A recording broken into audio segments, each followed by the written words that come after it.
to target multi-species of fish. You know, all the salmonids, pike, sheepfish, you know, grayling, you know, trout. There's just so many different species of fish, even outside of Alaska. You know, when you think of powerful fish, you think of like billfish and tarpon and, you know, Siberian taimen and permit, bonefish, bluefin tuna. Those are the fish that really give the ultimate, you know, most expensive rod and reel lineup in the world a run for its money. Even though kings, you know, aren't the number one fighting fish in the world, they have been voted in the top 10, which is pretty impressive. And that's probably why they're probably my favorite fish to go after in a fly rod, because it's just that ultimate sound of the drag going off the reel at high rate of speed is just the ultimate addiction. And even if you just hook one for the whole day, that just is the ultimate thrill right there. And it's that addiction that keeps you coming back and more and more and more. And I've experienced that with that fish species and any other fish I've gone after my entire life. And I don't think that's ever going to change. So, all right, next slide.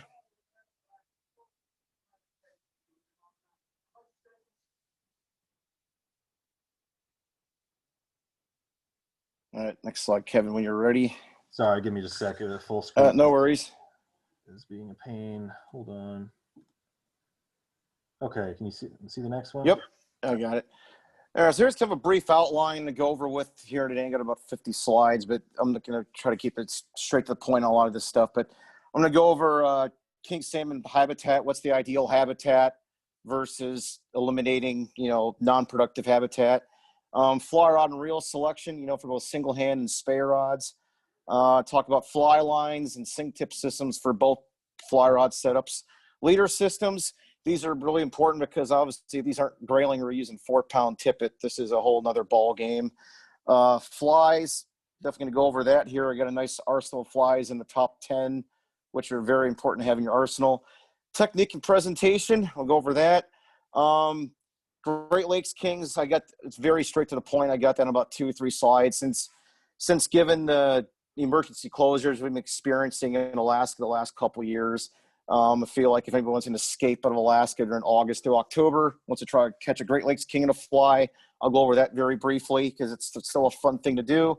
And we'll go over some catch and release strategies and talk about some of the important literature with some important findings in them. All right, next slide.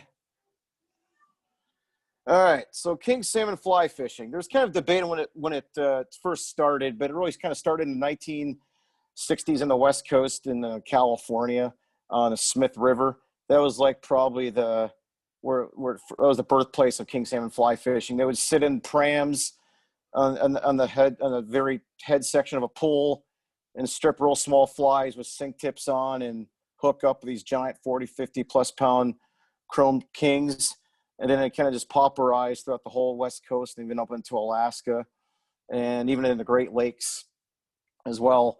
The current all tackle world record on a fly is a 72-pound-ounce monster. It was caught in 2001 on the Rogue River, and I believe it was on 12-pound tippet.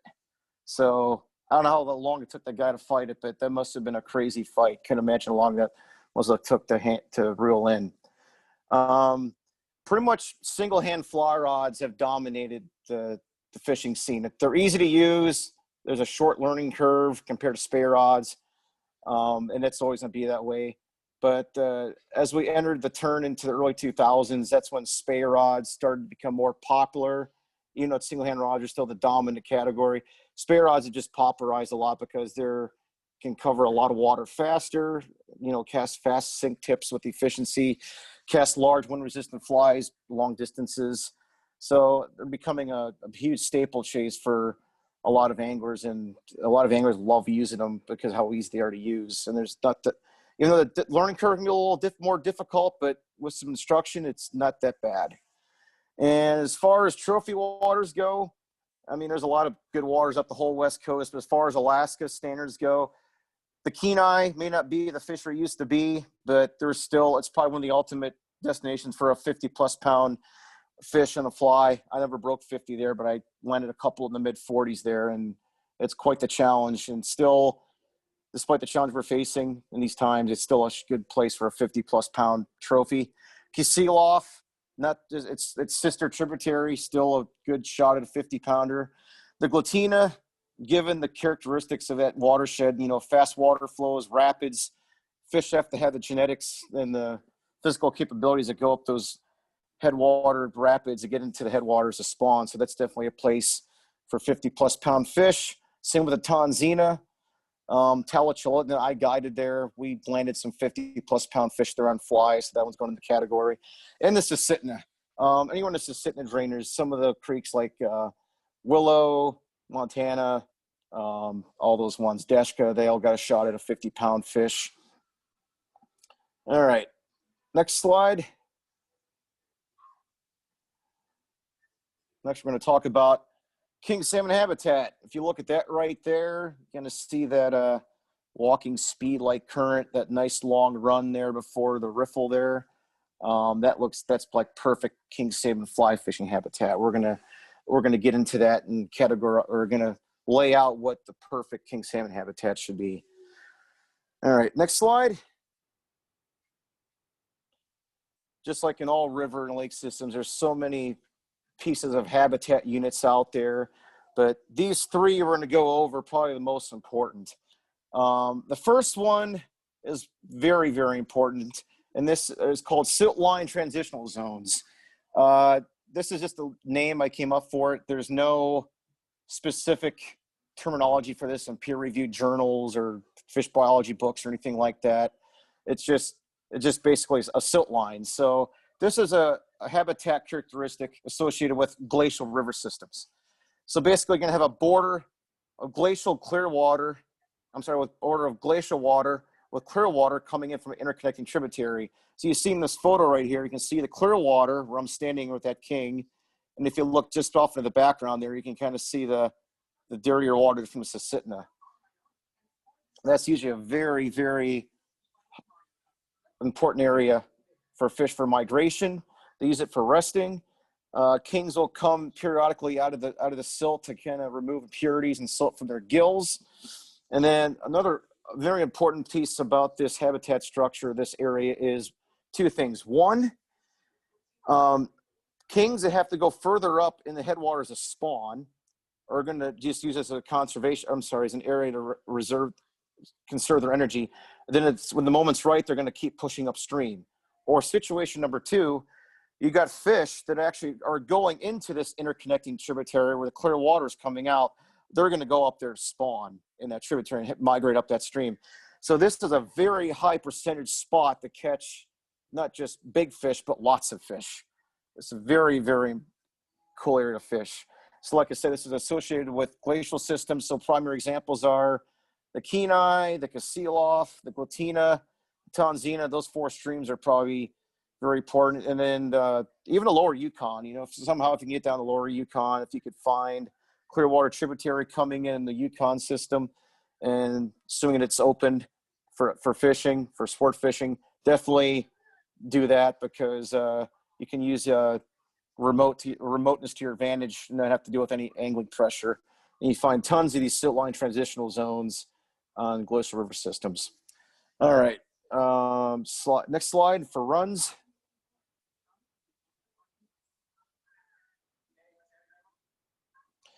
All right, runs. These are very, very important habitat structure or unit. So most of them are shallow to mid depth. They kind of range in depth 3 to 6 feet. Depends on the system.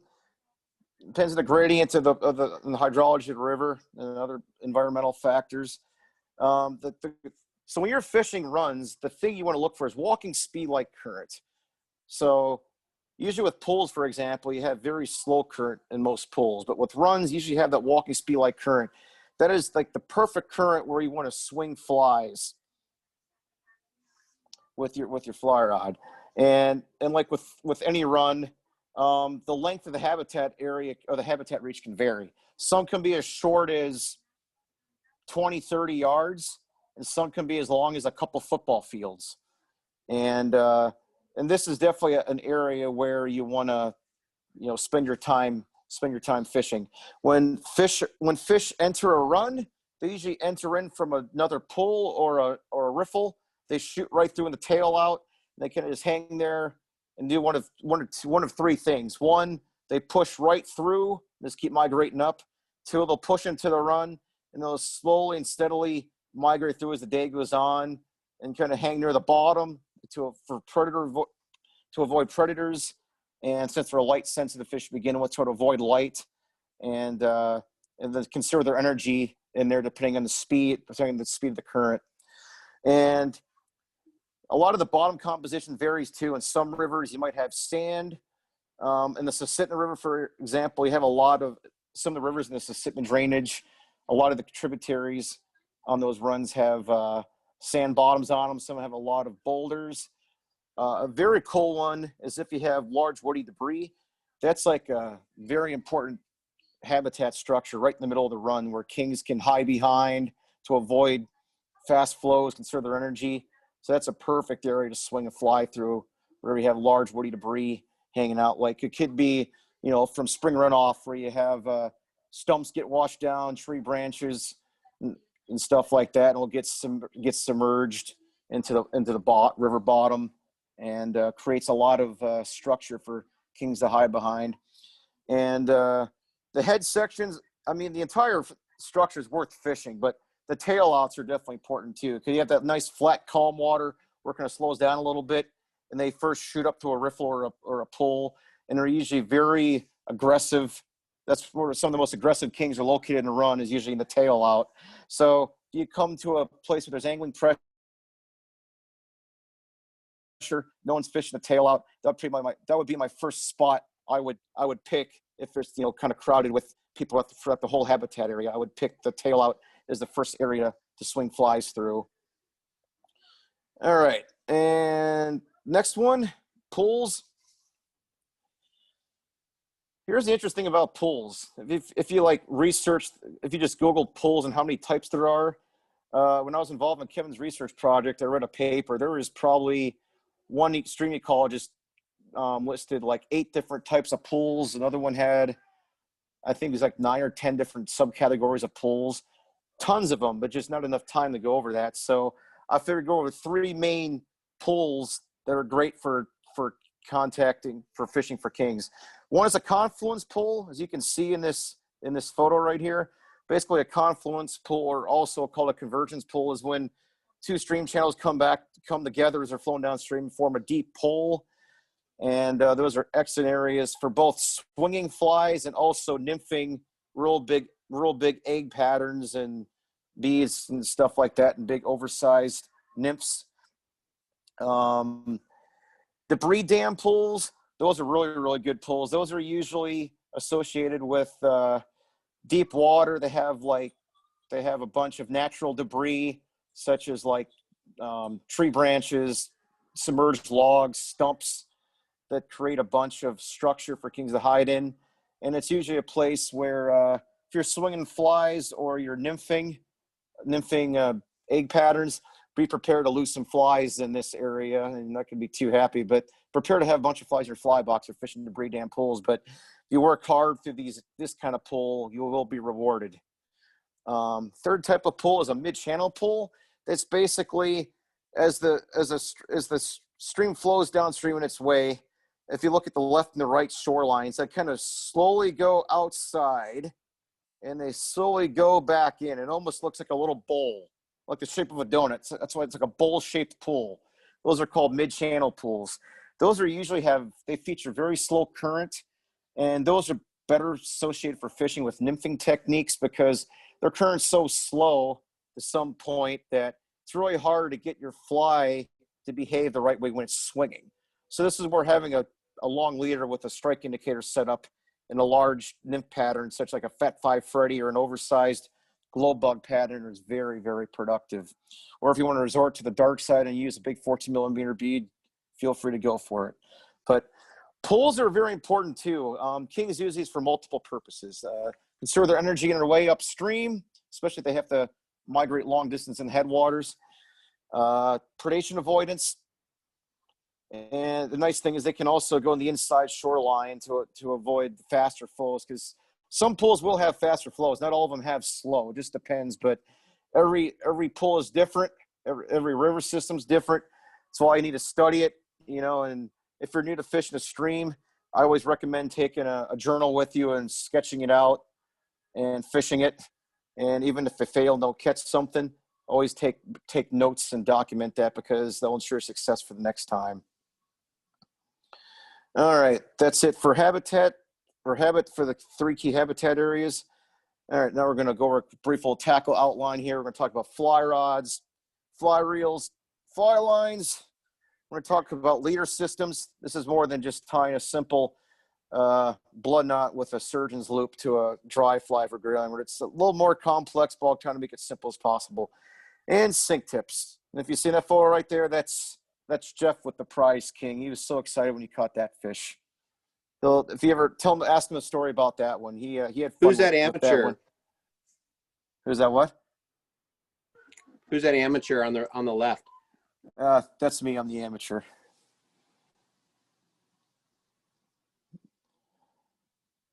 All right. All right. Next, we're going to start with single hand fly rods. All right. So basically, you have 2 types of fly rods. You have single hands and Spey rods. Single hand rod like this one, if you can see it on the video here. This is a 12 weight here. This is one of my Sage 12 weights. I wrote down here that I would recommend at least a 9-foot 10 weight single hand for kings. You can go as high as a 12. You can even ask Kevin one time. He actually borrowed one of my 14 weight billfish rods. He used it on the king. So I'm sure it was nice that he had it with him. But a 9-foot 10 weight to a 9-foot 12 weight is perfect for both for nymphing and swinging presentations. And a lot of today's single hand rods are made of hot, fast action, high modulus graphite. So they're very lightweight. They won't wear your shoulders out. You can use them all day for extended periods of time. You know, especially in Alaskan summers, you might be fishing up to, 12, 14 plus hours in a day with very short breaks in between if the action's pretty consistent and on fire. You don't see it in this photo right here. You definitely want your single hand rod to have a fighting butt on the bottom, just, to give you a little extra fighting power when they take off running the parts unknown. And I thought I'd break this down into 3 different categories. So if you're looking for purchase a single hand fly rod for kings, break it down here by low performance rods. Echo is a great company that makes introductory, they make fly rod reel combos for a very affordable price. Echo's a good one. Fenwick is a good one. Ross makes some good ones. When you go into the medium performance levels, actually, let me say one more thing about the low one. As far as cost goes, make this simple. And so the low fly rod combinations are going to go about. The low fly rod performance categories are about. I'd say a range between $200 to about $350, about that range, give or take. The medium performance rods, those would be some models from Loomis, like the Loomis IMX, the Sage Maverick. Reddington's got a lot of excellent models. These kind of range from like right about that 350 to 450, 500 range. Winston's got some good models too.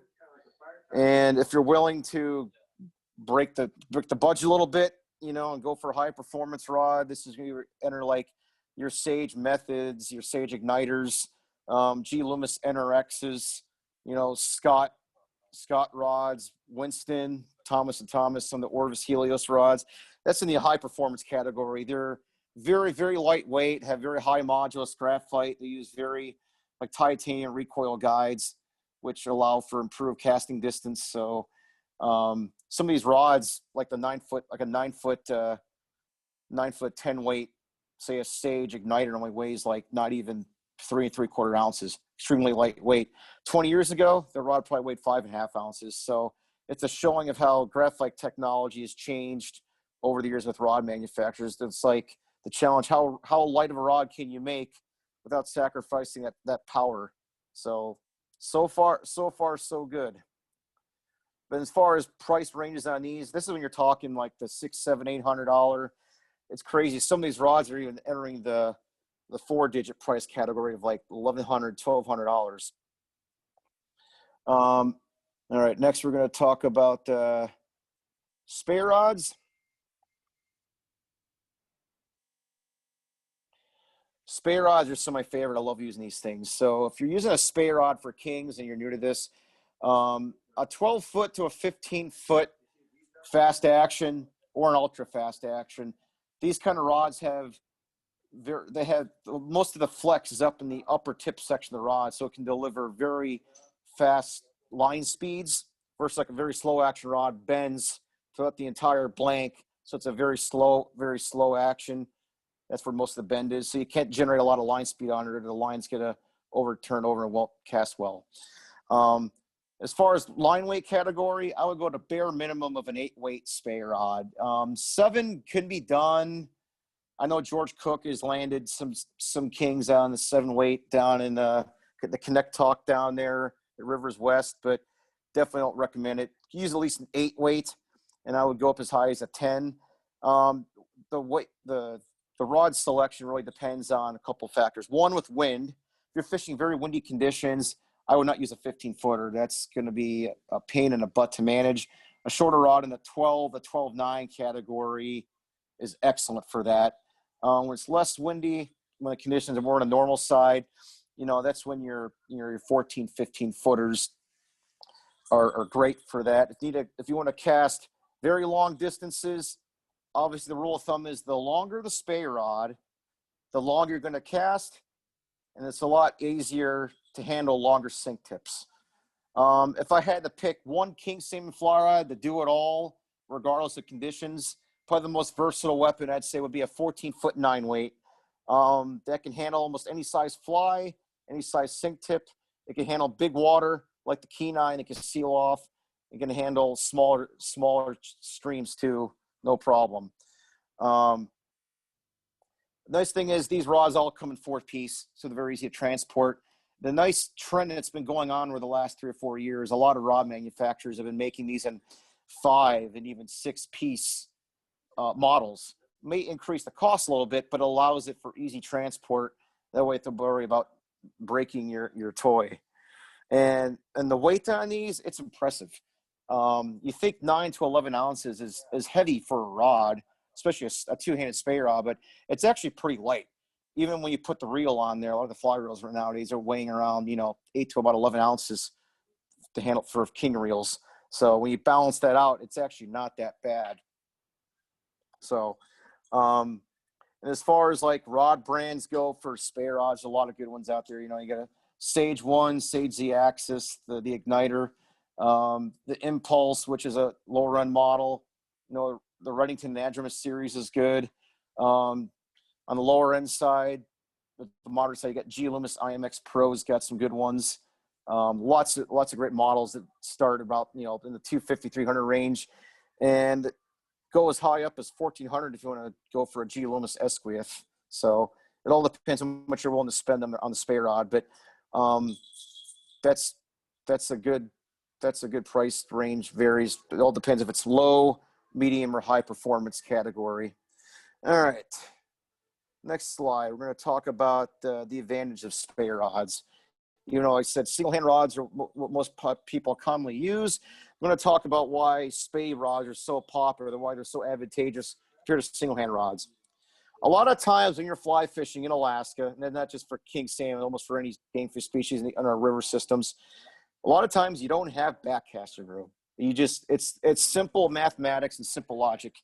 If you want to throw a fly 60 feet, you got to have at least 60 plus feet of backcasting room. And for some people, a lot of people can't roll cast 60 feet. That's a pretty far distance, and it takes a lot of energy to get that thing out there. And it takes a lot of very good biomechanics to get a roll cast out 60 plus feet. This is where the advantage of the Spey rod comes in. You can make very long roll casts, almost up to 80 plus feet with a Spey rod with very, very minimal effort. That's probably one of the most amazing things about Spey rods is you don't have to be a perfect Spey caster. A lot of people use them as roll casting tools, which is great. Another nice advantage with Spey rods, they cast a lot of these long, heavy sink tips with ease. Some of these sink tips vary between 10 to 15 foot long, if not longer. And with a single hand rod, trying to roll cast a 10, 12 foot heavy sink tip of T14, which sinks about 9 inches a second, that takes a lot of body English to get that sucker out there. and then definitely get your tire and razor shoulder out. With a Spey rod, definitely makes it a lot easier. You can achieve longer distances.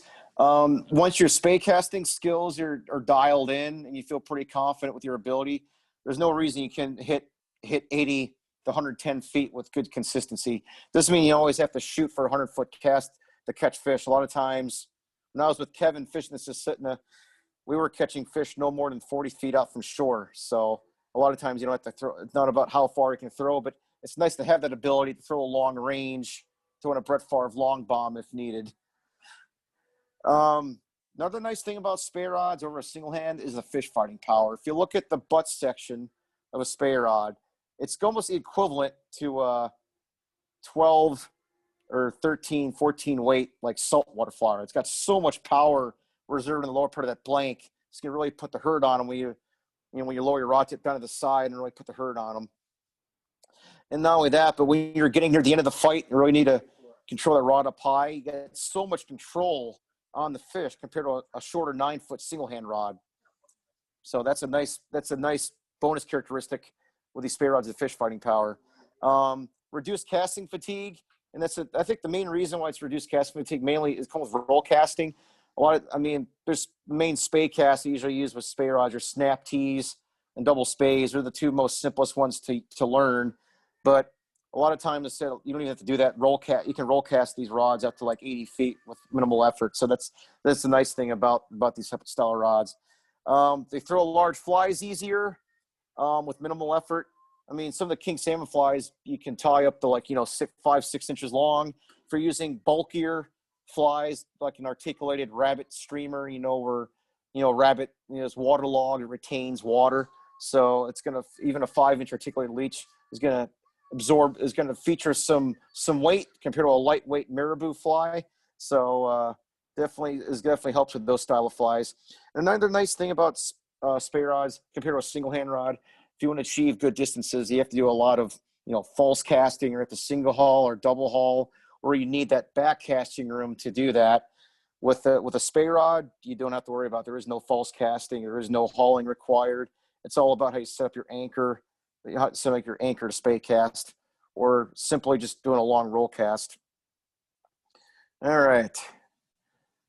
Next, we're going to talk about fly reels, the other important pieces of the puzzle to match to your prized fishing weapon. All right. So many different fly reels out there nowadays. These things have changed a lot. You definitely want a large diameter reel. That's just a given. You want a large diameter, large arbor reel. A large arbor reel is going to pick up a lot more line per inch on the retrieve compared to an old standard arbor or small arbor. I would recommend, and every king salmon expert has got their own recommendation on this. Is something I came up with. I think 250 yards is the minimum for 30-pound backing. I mean, at some point, a fish is going to go where it's going to go. And at some point, if the fish takes out so much line, probably the thing that's going to happen is the line's either going to snap, be a weak point in your leader, or the hook's just going to simply pop out because there's so much slack in the line. But I would recommend at least 250. My reels have at least 350 to 400 on them. I think some of my Able reels have almost 420 yards. There's almost like a quarter mile of backing. It seems kind of insane, but these reels need your reel to balance out with your rod. If your reel's too light on your Spey rod or your single hand rod, it's not going to feel right. So there's nothing wrong with having a heavier reel in this case, so it balances out your rod, especially on a Spey rod. 30-pound backing is fine. I'd recommend any kind of 30-pound Dacron backing. But here's the cool thing. I've had this discussion with George Cook and Tony Weaver. But if you ever want to maximize your fly reel to have more backing than what the factory standard is, you can add a small section of 30-yard backing, say 50 yards, for example, 30-pound backing, tie a back-to-back uni knot to 50-pound braid, then load that sucker up with about 150 to 200 yards. Then tie another back-to-back uni knot to another 50 to 60-yard section of 30-pound fly-line backing. Now what you've done is you've maximized not only maximized, you've taken really the next level by having more line capacity what was already called for. and then you got the braid on there too for extra strength and power. So that's a cool thing to do. I've never done it, but I know George Cook and some of the guys down the Alaska West do it. But it's definitely a cool feature. Like if you get a reel that's got on that 250 line capacity, you feel not quite comfortable with that amount, especially if you're targeting trophy kings, I would definitely recommend adding some braid on there. Some of the first good king reels have cork drags. Some of them still do. Like Able and Tybor were probably the two first major reel manufacturers that implemented the cork drag system, and they still work to this day. There's nothing wrong with them at all. They still work. Like Abel's and Tybors, for example, I think have been clocked at about 14, 16 pounds of drag. So they're a very, very strong drag system. Probably in the last, I'd say 10 years, carbon fiber has been a very, very popular drag system. It's supposed to be, not rust, supposed to improve the life history of the reel. So carbon fiber is a more popular drag system in a lot of reels nowadays. That's an important one to look for. And a lot of fly reel companies have gone to sealed drag systems. These are very nice because for a lot of people, when they take photos with their prized fish, if you look at a lot of photos, they'll leave their reel just dunking in the water, even if it's in glacial water, clear water, don't matter. They just leave the reel, dunked in the water while they hold their fish up for a photo before they release it. And obviously water impurities are going into that drag. And obviously you're going to have to do some drag maintenance over in the off season to make sure the life history of your reel is maximized. With these sealed drags, you don't have to clean them as much because it's sealed. I mean, nothing can get in there. I would still clean them regardless, but that is a very, very nice feature that a lot of reel manufacturers have done, is sealed drags. So many good reels out there for kings. I mean, kind of like with the rods with the low, moderate, and high performance categories. Abels are great. Tybors, Ross Momentums, Sage of Oak, Hatches, Makos, Reddingtons, Bowers, Mackenzies. A lot of great reels out there. A lot of them have strong drags. I mean, they start as light as like 12 pounds. Some of them have gone up as much as up to 25 pounds of drag. So some of these reels are having the same kind of power as a strong bait casting reel or even a trolling reel, which is just phenomenal. We never had this kind of technology even 20 years ago. So kudos to the fly reel developers out there. It's only getting better. So like I said, we're going in an amazing direction with drag systems with reels, but don't ignore old school cork drags. That's what my Abels are made out of. I've had my Able 12s for about 12 years. I've had them cleaned routinely every season, or I send them into Able and they see if there's anything wrong with them, but they stood the test of time and I've never had a problem with them. So just as an example, while you take care of your gear, it will last a long time. All right, next I'm going to talk about king salmon fly leaders. All right, king salmon fly leaders, you always want to have different lengths and leader selections dependent on 3 different types of techniques presentations. So if you're swinging flies for kings, you want a 3 to 5 foot leader. The reason is that foot range allows the fly to adequately achieve the deepest depth possible on the swing, and it's going to achieve the deepest depth during the middle part of the presentation. And as the fly comes up near the end of the drift, it's going to slowly start to rise up the water column just below the surface near the end of the presentation.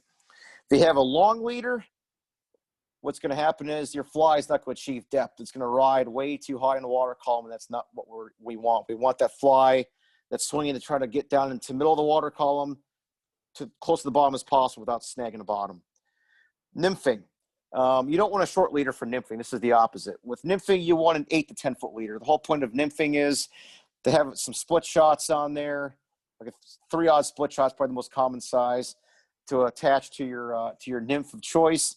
It makes it a lot easier to roll cast and get it way out there, and allows you to have your rod up high stick nymphing and following your indicators, it goes down. So it allows for a nice drag-free drift. If your leader is too short, you don't get that nice natural drag-free drift that you're supposed to achieve in a nymphing presentation. For stripping streamers, we usually don't strip streamers for kings that much. I mean, I do a lot in the Great Lakes in the harbors. We'll get into that later at the end of the presentation. But the only time I'm really stripping flies for kings is in one situation. That's really in sloughs in some river systems. To tell a primary example, Talashalit, when I was guiding there, the Skwetna River was the glacial river that dumped in, where the Talashalit dumped into the Skwetna. There was a very good slough that went back about 400 yards off the main river system. And that was a primary area where stripping smaller flies was very efficient at getting kings to bite. And they were very aggressive in there too. And the perfect way to do this is with a 6-foot leader. If the leader's too long, it doesn't cast as well. And if it's too short, then, you know, the fish could get spooky and they could see your leader on that one. That's one possible debate on that when they might see it. So, but a 6-foot leader just allows for good casts and achieving really good casting distances when you're stripping flies. But again, don't worry about this so much, but the only scenario you're going to encounter this is when you're stripping flies in sloughs. Another good example would be, let's say, the Salcha River system outside Fairbanks there in Salcha. There's a nice big slough that comes down there off that bridge. Kings will come in there and hide back in there. That's a great spot to strip flies because there's no current. If you try swinging a fly in a slough, the fly is just going to just go straight to the bottom and have no movement at all, no behavior. So the butt section of your leader, this is important. I would say 30 to 40 pound butt section is perfect for kings. I wouldn't go any heavier than 40. I think 30 to 40 has enough power to overturn large flies, large sink tips. If you use 20 or less, you're kind of robbing yourself of the ability to cast longer distances with big flies and cast efficiently. That's where having a strong butt section comes in, so it allows for that turnover on your cast, regardless if it's a single hand rod or a Spey rod. Your tippet, I always use 20. Unless you're one of those guys trying to break an IGFA world record on 8-pound class tippet or 10-pound class tippet, more welcome to try and do that. I don't know what the current records are right now, but I know Kevin's got all the IGFA books and all that stuff listed in there. But 20-pound class tippet's perfect. It's strong, and chance of it breaking are highly unlikely, and it can take a lot of shock. And then this is kind of a bonus option. You don't have to do this if you don't want to, but I did this on occasion. But when I had the mentality and the mindset of going after giant kings of 50 plus pounds in waters of like the Kenai, the Glatina, certain river systems of the Susitna drains where I know 40, 45 plus pound fish are around, shock-tippets are nice. And if anyone doesn't know what a shock-tippet is, it's basically a heavier section of either fluorocarbon or hard monofilament that connects to your class tippet that improves the strength of the leader and minimizes the chance of the fish breaking off. For IGFA rules, if you want to break a world record on any class tippet size, but it's 6-pound, 8-pound, or even 20, the length of the shock tippet has to be 12 inches or shorter. So if it's over 12 inches long, it will not qualify as a IGFA world record. But if you don't care about that, you just simply want to catch a monster king and don't care about it in the record books, you can have a 16, 18-inch, 20-inch section of a class tippet of a shock tippet, and more power to you. That's all that matters. And as far as the shock tippet goes, I always use 40 or 50-pound mono. You don't need to go and heavier than that. I've heard of people using 60. But I think 40 or 50-pound hard mono is pretty freaking strong stuff. And same with fluorocarbon, too. If you're fishing extremely clear water and you feel more confident with a fluorocarbon section, you can use fluorocarbon. In the next section here, we're going to talk about some shock. We're going to talk about how to construct like the ideal king salmon leader. All right, next slide. All right. This next knot, it looks kind of complex when you look at it. You say to yourself, what the heck is that? That's not a simple perfections loop like you would use for grayling. I mean, you can use perfection loops for any game species of fish, but this is a very interesting leader system here. So in this butt section, this is called a Furled Bimini twist. We'll go to the next slide here, but I'm just going to let you look at it here. You can see the sink tip, the bottom version of I got 3 different knots right there. They're all the same. They're all Furled Bimini twist. The one on the bottom, you can see that's connected to the sink tip. So your butt section of your fly leader is always going to connect to your sink tip. So you get your fly line, your sink tip, and then your leader. That's how it always goes. Doesn't matter if it's a Spey rod or a single hand rod. You got your fly line, then your sink tip, and then your fly leader. And the butt section of your leader, that's the butt section right there. So in the next slide, we'll go over the Furled Bimini twist, some of the features and how to make it here. All right, so the Furled Bimini twist. I never developed this knot. I'm not gonna take credit for something I didn't develop. I first discovered this probably when I was a senior, my last year in college in fisheries at UAF. Jake Jordan was in town doing a fly casting seminar and a fly fish seminar for Midnights on Fly Casters. And me and Tony Weaver, another friend of ours, John Lubin, we picked him up and we gave him a ride to the airport the next day. And it was pretty cool. We had like 2 spools of line, and we're at one of the breakfast places in Fairbanks. And we sat down for almost an hour and a half going over this Furled Bimini twist. He told me all about it here. So basically, it was originally developed by some Guatemalan bill fishermen going after sailfish and bluefin marlin down there. And then Jake learned the knot, and he kind of made some minor changes to it along with Tony Weaver, both of them together. And the butt section of the leader is 30 to 40 pound mono or fluorocarbon. Either one will work. Again, it all depends on the water clarity you're fishing. I prefer mono most of the time, but there are times I will use fluorocarbon in extremely clear water conditions. Probably one of the biggest features of this Furled Bimini twist, it's 4x the original shock and strength of the original line poundage or the line poundage. So example, if you're using 30 pound Maxima Ultra Green as your butt section of your leader, you tie this Furled Bimini twist, you have 120 pounds of shock and 120 plus pounds of braking strength on that leader. And this thing has so much power. I have never, ever broken this knot ever. And if something breaks, then it's going to be a weak point in your leader. It's not going to be this knot. The whole point of this knot is like it says on the bottom here, to assist with lifting heavy sink tips, casting large flies. And not only that, but you can take your fly rod and put as much power on that fish you want, putting hurting on them. You know, if you buy $1,000 rod, you got lifetime. Well, a lot of these rod manufacturers have lifetime warranties on them. Don't be afraid to take that rod of yours and put the hurting on those fish, because that's the whole feature of this Furled Bimini twist is it can really take a lot of shock, and you can really put the hurting on them compared to, let's say, a surgeon's loop or professional loop, which may break. I mean, there's strong loops, but they do have the occasion where they can break if they get weak. With this knot, like I said, nothing's at the 100% guarantee in life, but for all my years fly fishing for kings down here in the Great Lakes in Alaska, I've never had this knot ever fail, and I'm going to continue to use it too. And it can also be used obviously for other game fish too.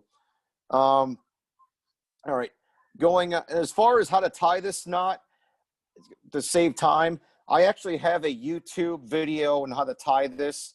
I will send Kevin the link when the presentation is done. And then if you guys want to watch it, it's on my YouTube page, or my Muskie Mike Flies YouTube page. I'll send Kevin the link, and then you guys can watch it on there. My contact information is on there. If you have any questions on how to tie the knot, let me know. I'll be happy to give you a video demonstration. All right, next slide. All right, there's so many knots out there, you know, I try to keep this as simple as possible. But like, you know, perfection loops and surgeon loops, they will work. But this is the formula right here if you want to design the ultimate king salmon leader.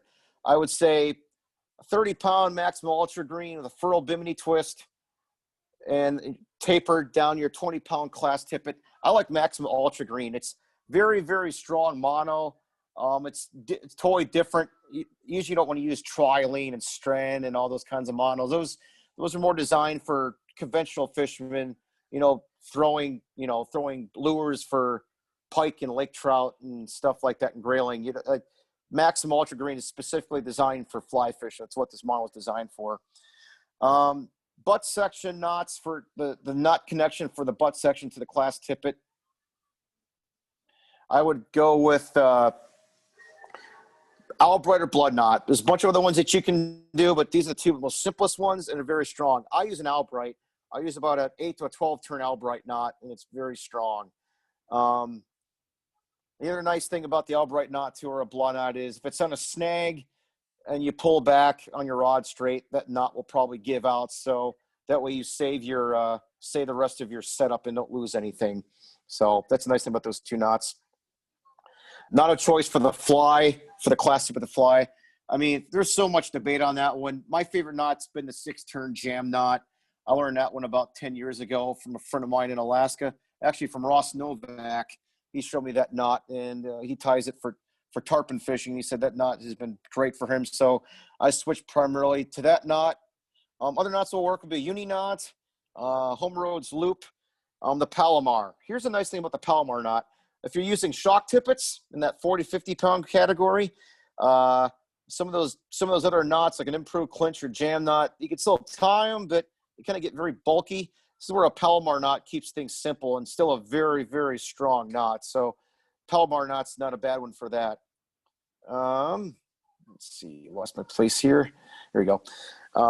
Shock-tippet connection. There's about maybe 4 or 5 different knots to use on that one.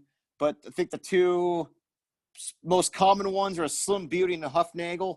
Huffnagel was the original knot of choice for shock-tippets, but a lot of tarpon fishermen, bill fishermen are starting to switch over to Slim Beauty. Excuse me.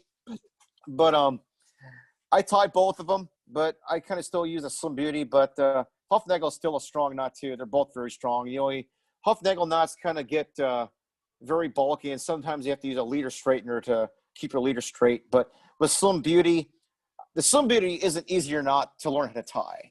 I mean, it's kind of cool to learn how to tie both of them. But if I had to pick one knot to master and for keep it simple, go with the Slim Beauty or the Huffnagel. But I just throw those both out there in case somebody wants to learn how to tie the Huffnagel. And there's both good references on YouTube, and I actually have both of these on my YouTube page to tie them. As far as fluorocarbon goes, I would use fluorocarbon for the entire leader system over mono if you're going to fish in clear water. I don't like using mono to a fluorocarbon tippet. I'd rather just keep it simple, use the whole, keep the thing all mono or all fluorocarbon, depending on what you're doing. All right. Next, we're going to talk about, there's a Shock-tippet knot example right there. Actually, I want to show you a quick photo of that. That is a Huffnagel knot right there. You can kind of see it. If you look to the left, like on the top one, to the left, that's the Shock-tippet. Or I'm sorry, that's the class tippet in 20-pound. If you look to the right, that is the class tippet. I used 40-pound in that example, and I did the same thing with the other one on the bottom. So that's see, it's a big, bulky knot, but that's how strong it is. They're both. That's a very strong knot. I've never had that one break either on me. All right, and then that's pretty much leader systems. Next, we're going to go over sink tips. All right, sink tips are important. The whole point of a sink tip is to get your fly through the current flow and to get it down to the right depth range so those kinks can see that fly and chomp it. A lot of sink tips nowadays are made of tungsten. Tungsten's excellent. It's environmentally safe. A lot of the great manufacturers like Rio, Scientific Angler, Airflow, and even those 3 primary ones, they've been making these tungsten sink tips for at least 10, 15 plus years. It's more safe for the environment compared to the old days of using lead. Another nice thing about these things is they have welded loop systems. When you buy the things, they already have the loop already welded in there. So it allows for very simple loop-to-loop connection. So you don't have to, in the old days, you had to cut your loop off. But the nice thing about these things, they're welded. They're very, very strong. They very rarely break. So that's a nice thing. And a lot of them, they come in a bunch of different lengths too. They come in like, 10-foot lengths, 12-foot lengths, all up to 15. So so it just makes it easier just to buy them and have them. And here's the thing. Some people like to be custom. They like to be a custom and make their own length of their own way. And there's nothing wrong with that. If they're willing to go down that route, which I've done before, but I've converted over to buying these Rio Skagit mouth tips because everything's already pre-rigged pretty much. But if you want to make your own, you have to buy about a Rio Airflow. They make 30-foot and 40-foot spools, and you can cut a section off. And there's 2 primary methods of doing this. You basically take a nail knot tool with 20-pound or 30-pound Maxima Ultra Green, and you just tie 3 separate individual 8 to 10 turn nail knots. So you have what you would call a double or triple nail knot loop, and then put a small amount of UV resin over those wraps, and then you got your sink tip. An easier method, I used to use the nail knot loop method. I don't use it anymore, but I'm just presenting it as one of the options. I use the gel spun thread method. I think it's so much easier. So what you do is you fold over about maybe an 8-inch section, to form a loop, and just use your fly tying bobbin, throw some 140 to 200 grain gel spun thread on there, and you just go back and forth, going back and forth maybe twice to form a loop. Then you just throw 2 whip finish knots in there by the start of the loop, cut the thread, and I put a small amount of UV resin on there and cure it with a UV curing light, and it's done. And it's so strong. I never had one break, and it's so freaking easy. And also, at the worst case scenario, let's say your store-bought tip, I don't know, hit a snag or something and had a huge rip in it, and think it's not going to work. You can snap that off, make a quick, easy repair. In the field, so much easier to bring this stuff than with the nail knot loops. Those take a little bit more time consuming. They do work, but for time constraints and saving time and easier use in the field, I would recommend the gel spun thread method. But they both work, but go with gel spun. So with sink tips, there's a thing called a component of three times the rod length formula. So for example, if you're using a 13-foot Spey rod, your rod should be able to handle 10 to 15-foot sink tips, no problem. So 13 times 3, that's 39 feet. So your sink tip should be right about that 13-foot range. Now here's a question. What would happen if you made a 4-foot sink tip and you cast with your Spey rod? It's not going to cast that well at all. It doesn't fall in that 3x rod length formula. But here's the exception. When you're using a single hand rod, then you can use 4-foot sink tips, 6-foot sink tips, shorter sink tips for shallower depth water. Excuse me. That makes a huge significant difference. Another nice thing about sink tips, you want to have a wide range. So that way you'll be a very versatile angler. I mean, you don't just want to go down to you don't want to make a guesstimation. Oh, it's rained for 2 days. I want to go with a fast sinking tip of like 8 inches a second. You got to have everything covered. I would go with a floating tip all the way to T17, which is 10 inches per second. So when you have all this range, it just makes it such a versatile angler. For example, what I try to do when I first come to a stream, I'll throw a faster tip on. If I end up dredging the bottom a little bit too much, immediately gives me that light bulb goes on my head. I need to back off and go to a slower sink tip. I can immediately change it out. You can do it within minutes, real quick and easy. There's pretty much 2 ways to change out sink tips. You do it one of 2 ways. One, you either change the length of your sink tip, or 2, you change the sink rate of your sink tip. It's that simple. One of 2 methods. So 1, change the length of your sink tip, or the sink rate of your sink tip. So, for example, a 5-foot tip of T14 versus a 10-foot tip of T14. The 10-foot tip is going to achieve a deeper depth on the presentation versus a 5-foot tip. All right. Next, we're going to go on the fly lines. All right. We're going to talk about fly lines for both single hand and Spey rods here.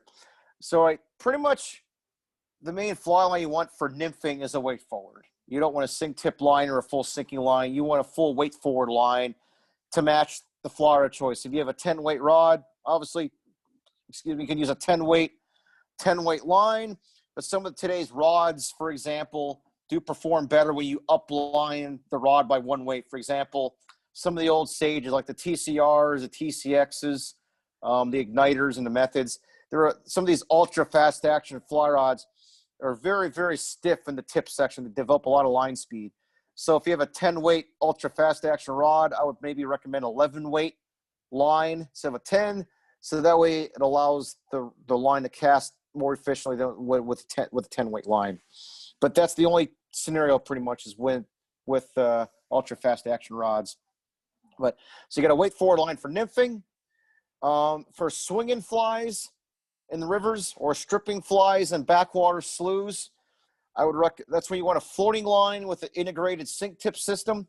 That's for the single hand rod. Rio, Airflow, Scientific Angler, they all in Cortland, they all make floating lines with an 80-foot section, 85-foot section. They come with interchangeable sink tips, ranging in length from 10 to 15 foot of various speeds from intermediate all the way to about 8 to 10 inches a second.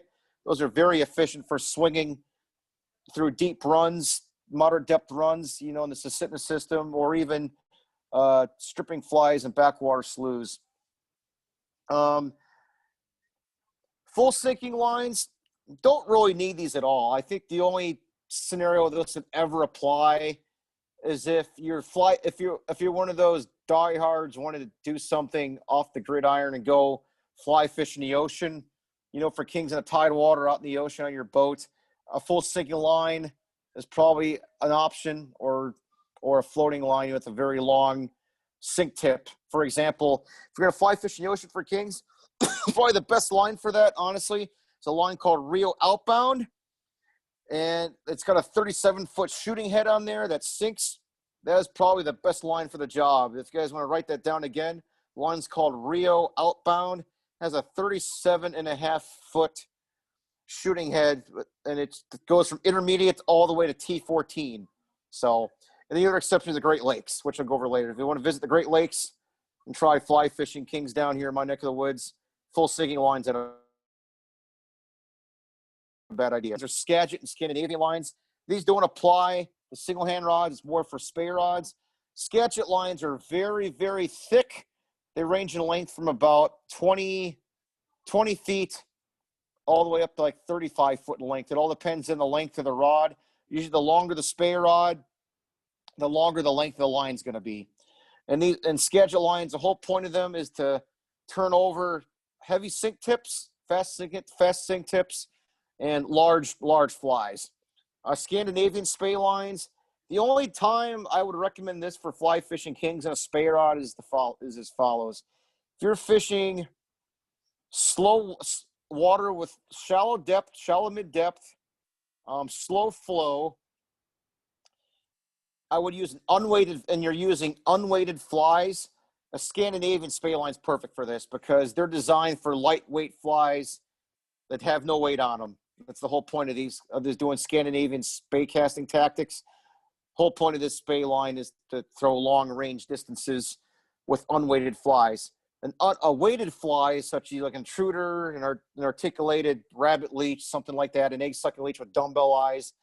Scandinavian Spey line is not going to work too well. It's not going to cast as efficient as it with a Skagit line. So its primary purpose of a Scandinavian line is for pretty much anchor, not for anchor, for airborne anchor cast with unweighted flies. All right. Now comes probably one of the favorite parts of the presentation: king salmon flies. There's so many of them out there. And some of the ones that work for steelhead will even work for kings too. So it's like a killing two birds with one stone.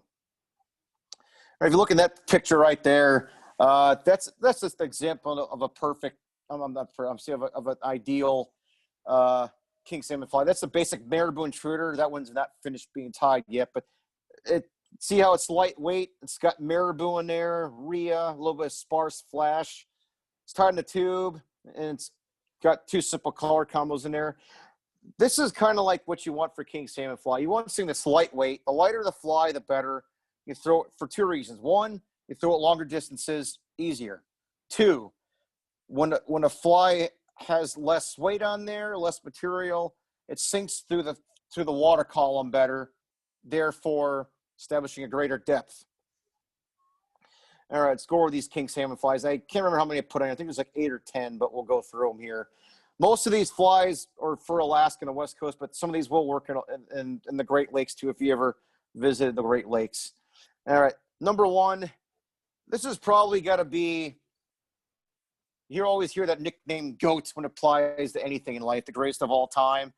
So many great flies out there, but I would have to say if there's one fly that's the greatest king salmon fly of all time, it's got to be the Intruder. You got to give it the credit with Scott Hall and Ed Ward down there in Washington. They really, back in the 90s, they really did something special with the Intruder. It's The whole point of this fly is that's why I call it intruder. It's invading their personal space, and then they get mad, and then you get that very violent strike in your line, which basically is a territorial strike, and that's what you're looking for. That's why they call it the intruder.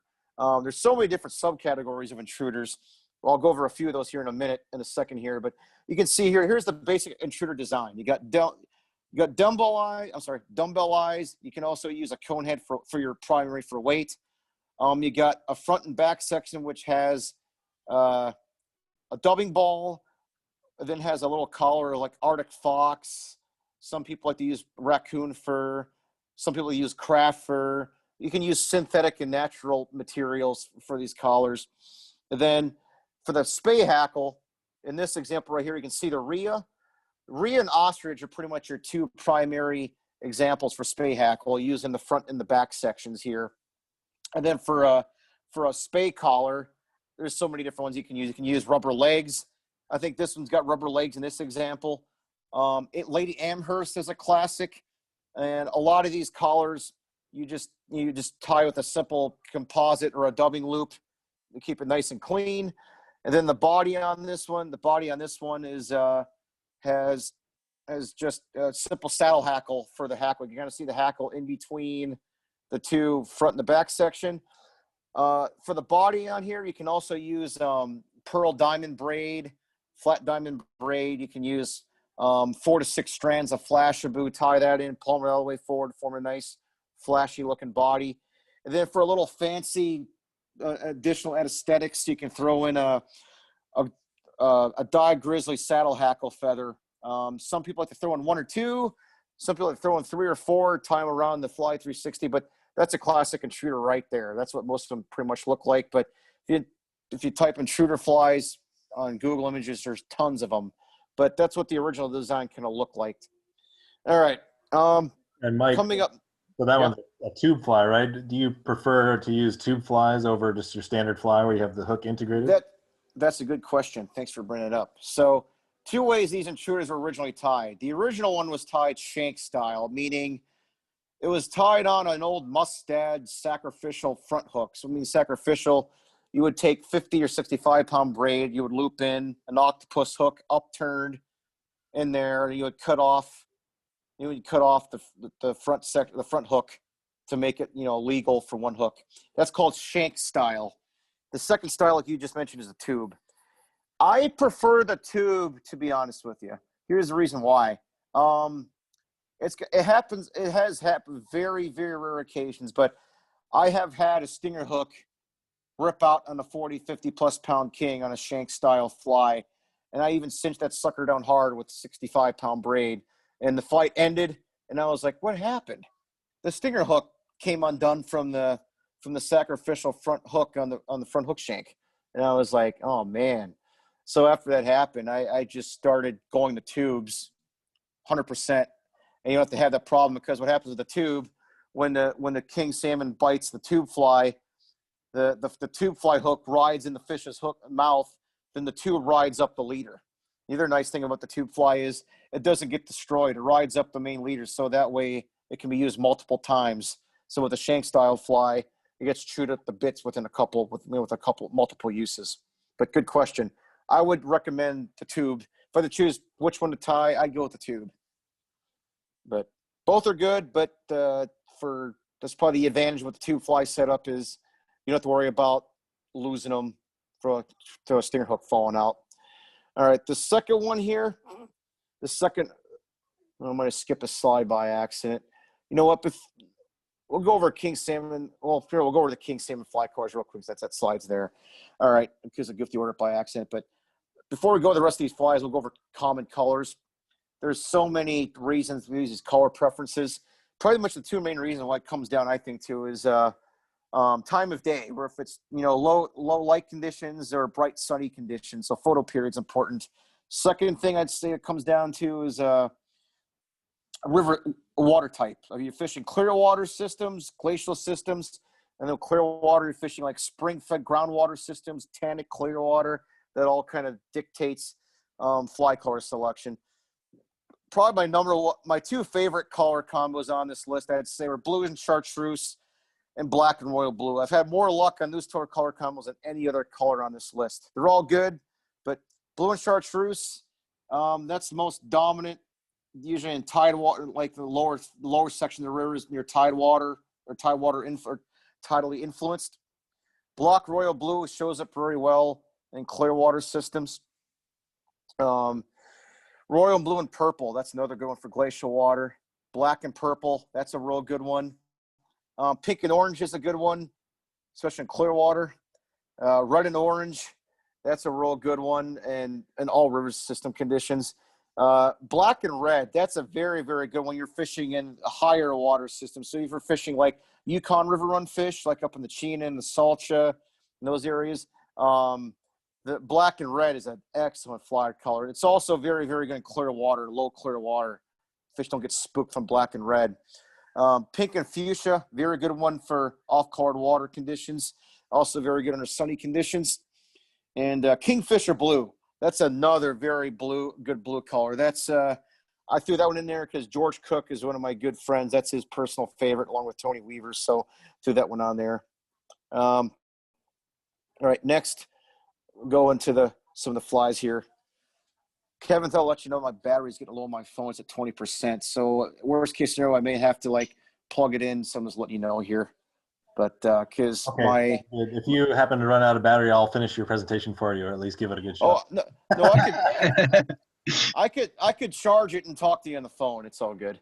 Yeah, fine. Well, it looks like your video turned off. You know, your phone turned that off because you were low, so that should help save battery and just keep going as far as you can. Yeah. I'm trying to go in too detail, but it's just so much fun stuff to go over. It's like you can spend days on this. But all right. So this fly right here, this is a very deadly weapon. This is the prom dress, originally developed by Scott Hall. Two simple ingredients in this: 100% Flashaboo and the shellac and collar. You can tie it in the shank or on a tube, and this is primarily for swinging. Basically, the way to tie this is cut about. I center tie in about 4-inch strands. Then I fold the remaining strands over and then just keep rotating the vise 360 until I get a nice prom dress shape. And then I just tie in a New Guinea collar or shellac, and one of those two. You can always trim the back section to achieve the length that you want. All right, next fly. That's my version of a prom dress. That's just a version of prom dress I made. It's basically the same thing as Scott Hall's. The only difference is I threw in two small marabou collars in there to kind of have that pulsation movement combined with the flash. So it's got a little bit different movement compared to the original prom dress, but very, very deadly fly. They're both great versions. I would not say one's better than the other. That's a very, very good one. Like I said, I like tying those on tubes. Small diameter tubes are the way to go. So large diameter tubes are too big. Small ones are the way to go on all these flies. Just to let you know. Next fly. All right. It's hard to say who takes credit for this one. Luke Safarik is a good friend of mine. He works in British Columbia as a guide for Kings and Steelhead. I had a discussion with him. Who should we take credit on this, me or you? Because if you did the research like on this, no one's really credited with this fly, but it's called a prom dress intruder. I basically combined the tying concepts of a prom dress and intruder into one. So basically, if you look at this fly here, it's tied in a tube. A shank style will not work. They're just too short. You need a longer 3-inch tube to really make this work, or 2.5-inch tube to make this work. Basically, the front and the back section are spinnerbait-like skirts of just center tied Flashaboo, and you fold the remaining over in an angle, and you just keep throwing your vise, rotating 360. Keep doing that until you get that flash spun all the way around. To make the flash pulsate out more, I put a small dubbing ball. That way the flash is propped up against the dubbing ball and allows it to achieve more angle on there. And then once the spinnerbait like skirt is done, I simply take about a small section of ostrich, put in a dubbing loop, spin it, tie it around, done. The body is about 4 or 5 strands of flash, palmer that forward, a small saddle hackle, going forward. The body is optional. You don't want to. And then for the front section, same thing. Spinnerbait skirt, another another Spey collar of or Spey hackle of ostrich and a dubbing loop, or you can use rhea. Those two things are simple. If you want to add some more additional design, you can throw in a shallopin collar in there. You can throw in New Guinea feather in there. You can throw in some Lady Amherst and a dubbing loop to really jazz it up some. Probably could even throw one or two thin dry fly grizzly hackles in there from from whiting or Mets or something like that in there. But that's a problem with Intruder. Very, very deadly fly. This thing is probably one of my best flies. The last 2-3 years I lived in Alaska, that was probably one of my top 3 flies in my arsenal. Next fly is another type of intruder. This one's called the Russian intruder. This was developed by a Russian scientist, Jeremy Shumakov. He's a very famous Atlantic salmon fly tyer. He eventually moved to the United States, to the West Coast eventually, but this fly is amazing. It's very simple to tie. It doesn't take long to tie at all. The Canadian Tube Fly Company has a tutorial how to tie this on their website. It's very easy to tie. Basically, you have a small diameter tube. You have 3 cone heads interspaced on the fly, and you just have interspaced collars of palmered shallopin with Lady Amherst tied in individually at different angles, along with crystal flash. You just keep repeating that until you get to the front of the fly. You just throw some jungle cockeyes in there for some little fancy finish up maneuver, and it's done. It's a very good fly. It's very good for low clear water. You can tie this fly as small as 2 inches. You can make it as big as 6 inches. That's the beauty about this fly. It's very, very good finesse pattern. You can also tie it longer lengths from 4, 5, and 6 inches for very aggressive fish. Our next fly is called a General Practitioner. These are very cool flies. These are basically imitated a prawn or a shrimp fly pattern. They have a monofilament eyeballs on there. Not the best photo on there, but most of them are tied on tubes nowadays. This one's from the Canadian Tube Fly Company for a good example. You kind of use palmered Spey hackle or red or deer pheasant. You use pheasant Spey hackle here for the hackle, and then you use some dry fly saddle hackle feathers for a nice little topping, and then you throw some mallard flank for another collar to the front of the fly with some jungle cockeyes, some very sparse crystal flash, and that's your General Practitioner. There's several good variations of this fly out there. Somebody else came out for the Canadian Tube Fly Company. They came out with the General Practitioner Intruder. So that's another nice variation you can look up. Next fly, probably one of the most simplest flies ever made. The articulated leech. It works not just on kings, but works on all salmon, steelhead, rainbow trout, char, you name it. Very, very effective fly. Probably one of the top. It probably goes in the top 5 category in my opinion. It's very easy to tie. There's different materials that you can use for this, but the best way I think to make this fly the most effective and the most lightweight, use a rabbit strip, zonker strip for a tail about 2.5 inches long.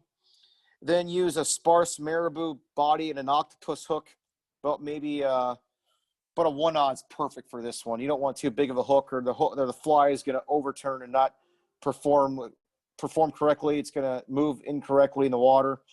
And then the front section is just a Waddington shank. That way, Waddington shanks are a lot stronger in these articulated flies compared to tying, making your own articulation. The Waddington shanks are a lot stronger. But a marabou front body, the sparse little marabou collar with alternating color contrast, dumbbell eyes for weight, with an egg-sucking head like that. Something very simple, very effective. I didn't put a lot of flash on this one. I always vary the amount of flash depending on conditions. You can make them very flashy. Sometimes you can even go with no flash. Like if the fish are very spooky, it's a very warm, say 80, 85 degree day. The fish, and it's middle of the afternoon, the fish are going to be probably very spooked, very, very not that aggressive. So if I was tying this fly for a condition like that, I would use no flash at all, or very little flash. But particularly the leech, you can tie these in all so many different color combinations. You can even get these dyed bar rabbit strips. It's kind of a cool feature too. Next fly, kind of another version of an articulated leech. This was very popular in the Kenai in the 90s for big kings down there. This is one of Tony Weaver's primary weapons in the 90s for big kings on the Kenai. The seal off was an articulated popsicle. It's basically almost like an articulated leech minus the rabbit strip zonker tail. So these are great. I tie these with a one-odd octopus hook in the back. Then I use a Waddington shank for the front section. And there's two ways you can do this. You can tie in one marabou feather at a time in each color, or for a really cool effect, with this one I tied here, I actually grabbed the purple one and the blue one and tied them both at the same time. And you get that nice, cool little two-tone effect. I think it looks kind of cool. And then I just use a purple shallapin collar on this one. But these are really, really good flies for kings. They're one of my favorite ones, especially down the Kenai.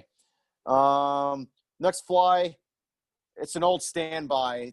May not be like my number one go-to, but it still goes on the list. The egg-sucking leech.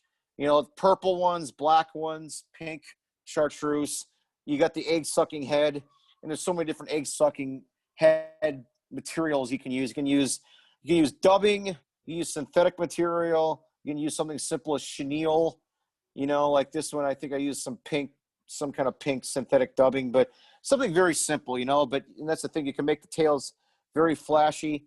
But for a quick review, it's simple. Got a sparse marabou tail, 2 strands of flash. The body is chenille. The hackle is just saddle hackle or shallapin palmered forward, just behind the dumbbell eyes for weight.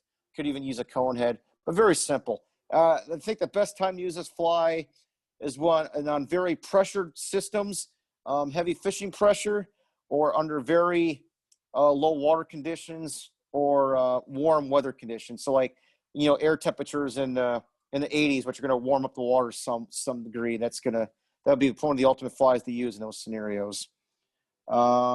Next fly, designed by a guy in Washington named Bjorn Super Prawn. You can buy these flies at Big Ray's. Big Ray's has a huge arsenal of them, different color combos.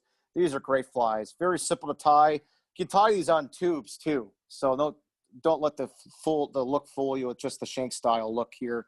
So you see, you can also use it on a tube, but very simple. The tail, all 100% flash, tied 360, trim the shape. The body is marabou. Usually takes about two good marabou feathers to cover up the whole Waddington shank or the tube. and then the topping is just a simple hen saddle feather, just tied on top, and that is it. Very simple.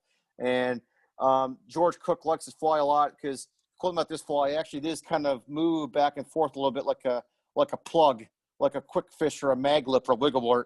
When you see this fly swing, it will have a little bit of ondulation back and forth. So that's a really cool movement feature about this fly. Some other flies in this list do not have, is a Bjorn Super Prawn. Next fly was developed in Northern California. On this slide here, this fly is called a boss or a comet. These is a very good fly for low clear water, heavy fishing pressure, warmer air temperature conditions. Boss and comets are also very good in backwater sloughs for stripping flies. So usually when you're stripping a fly in a slough for kings, they have a lot more time to recognize and see that pattern. So this is where big flies may not quite work as well. A downsized fly like this works more efficiently. That's why down in Northern California, where they're fishing on pressure river systems in Northern California, some of these sloughs that came in, they would fish these sloughs in the Smith River, and they would use these boss comet flies to very, very good standards because there was a very pressured system even in the 60s. And this fly outperformed bigger flies 5-1, big time. Next fly, this is something more to do with the Great Lakes, but I thought I'd throw it in there really quick. This next fly is just called a bucktail deceiver. It's just a basic kind of a combination of a Lefty's Cray, Bob Popovic style deceiver. I tied this one on a tube. It's basically, I got shallapin, for a tail here. Sparse clumps of bucktail tied on top and the bottom. And I just used some dry fly saddle hackle here to go back, and a typical bait fish pattern here, a white underbelly. And I got some shades of turquoise blue and chartreuse, royal blue with some purple that kind of look like a herring or an alewife here. I call this color blueback herring. This fly is almost 7 inches long. It's kind of, again, this is more for like fly fishing in the ocean or fly fishing in the Great Lakes and getting the very aggressive predator response when these fish first starting entering the harbors that are outside the river mouths in the ocean, and they're still feeding. A fly like this is going to do some damage. This is one of my favorite flies when I fly fish the Great Lakes, or if I'm fishing out in the ocean, outside the river mouths. All right. So many flies go over, but that's the bulk of them pretty much. I think I might have one other fly near the end in the Great Lakes section, but next we're going to go over fly fishing techniques. Let's see. How are we doing battery here? I'm just going to check. We're 18%, doing good. Okay. You hear me okay, Kevin? Just double checking. Kevin? Yeah, everything good here, Mike. All right, just double checking. I got 18% battery, doing good. Okay. We're more than like two-thirds through. All right, fly fishing techniques. By the way, with this photo, after the presentation's done, you should ask Kevin about this fish fighting memory with this fish. He borrowed my 12-weight reel, which was right-hand retrieve. He reels left-hand retrieve, and he fought that 35-plus pound fish for like 35 minutes with the opposite hand. That was a pretty impressive fight. So Kevin's not just a very, very talented, fish biologist and scientist, but to watch him fight that fish on that fly rod, that with a wrong hand retrieve, that was pretty amazing to watch. So that was one of Kevin's biggest fish he's caught in an Alaskan fly. It was a very cool fish. And we're going to go over the techniques here to catch these fish. There's not a lot of techniques. It actually comes down to, 3 of them: stripping, nymphing, and swinging. Excuse me. First one, swinging. You're going to do these with both single hand rods and Spey rods. Either one of those two is for that. The primary function of swinging a fly, the primary strategy to do this is the cast one of three targeted areas: upstream, straight ahead, or slightly downstream. And that's going to be determined by strictly the depth of the habitat area you're fishing and the current speed. When you cast your fly and it gets out to its appropriate distance, it hits its target, you have to engage a primary man. You're going to take your hand and kind of throw an arc up like this. What that does is that throws the fly back upstream, and it kind of it makes it more difficult for that immediate moment in time for the fly to float up, to stay up high in the water column. It allows it to sink quickly. If you don't mend it, your fly is going to stay at the same depth. It's going to take longer for it to achieve a deeper depth on the swing. Next is rod position. So once you have achieved that primary mend, some people throw in a second mend. That's totally fine. You can throw in a second mend. But let that fly swing. I can't tell you how many times I've witnessed people take a fly and engage 5 or 6 mends throughout the whole drift. That just totally kills the presentation, and it robs your fly of achieving a maximum depth possible.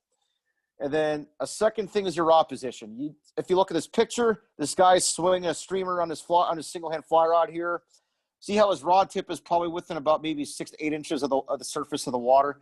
That is what you want. That is like perfect rod tip position. I see a lot of guys using Spey rods.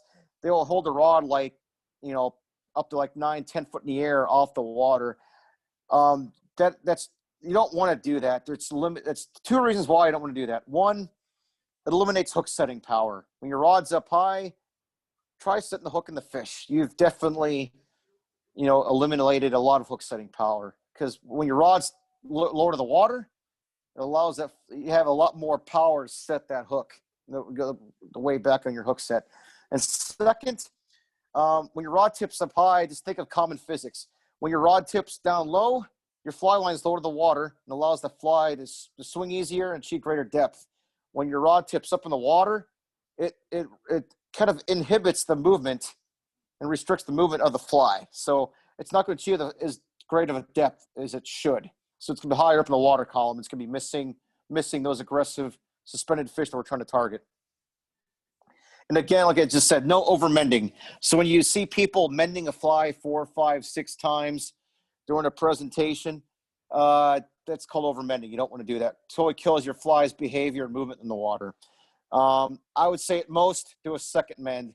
The reason to do a second mend is to maybe get your fly line away from a moving log or some emerged structure, or if you know of a snag from previous experiences, you want to get it around that snag, you can do a second mend to kind of bring the fly up into the water column a little higher to get away from the snag. That's about the only situation I would encounter where I would do a second mend. But most of the time, I just do one mend and just let that fly swing. All right, swinging continued. Here's a great swinging strategy. Before you go on, Mike, too, I would mention, sometimes like don't kind of give up on your drift too. Sometimes when you're pulling in or stripping in the line at the end of a swing, you'll get a hit. So kind of always stay even near the end. That is a great strategy you just brought up. I'm going into the next slide actually. Sorry. But no, that was very good. Very good point. All right, and this next slide here, where it says swinging strategies continued. All right, that's a great spot. That's down at Willow Creek, down in Susitna. You can see the clear water coming out in the Silt-line transitional zone there. That's a very long run right there on that Silt-line. That run goes on for at least, 300-400 yards, if not 500 yards. It goes on for a long, long ways. And Kevin just brought up a good point. When you see most people swing flies, not just for king salmon, but any salmon or trout species in general, most people, when they fly fish a stream or a creek, they will swing a fly for about 15, 20 minutes in the same area. And then they'll stop fishing and take a break. Or they'll change their fly and they'll fish that same area again. They're totally missing out on fishing that spot effectively. That is not effective swinging. Here's the effective way to swing. It also depends on mainly like how many people are at that spot. And this day when I fished this spot, I was the only person there. So what I would do if there's very little pressure, I would start downstream of the most furthest upstream person. Get in there, get below them, make sure they have plenty of room to cast, but start just downstream from them. I would do 2 casts in the same area. The reason I would do 2 casts instead of 1, maybe you missed a fish or something, or cast a different distance in the same spot. But I would throw 2 casts in the same area or within that distance. And then if you don't get a strike on the second cast, I would do the old 2-step, take about maybe 3 to 5, 6 steps downstream, side shuffle downstream, and then cast again. And then do another series of casts. If you don't get struck, keep working. You're going to keep repeating that, casting 1, 2, if not maybe 3 times. Keep working your way downstream. Once you get to the very end of the spot, where if it's a run or a pull, confluence pull, whatever, or a Silt-line, transitional zone, once you get to the end of that spot, towards the tail out, I would do one of 2 primary strategies. I would go back upstream, and I would change the fly. That's strategy 1. And that's where you change your fly's length, your fly's color, or just a whole different fly in general. That's strategy number 1. Strategy number 2. Maybe your fly wasn't achieving the right depth.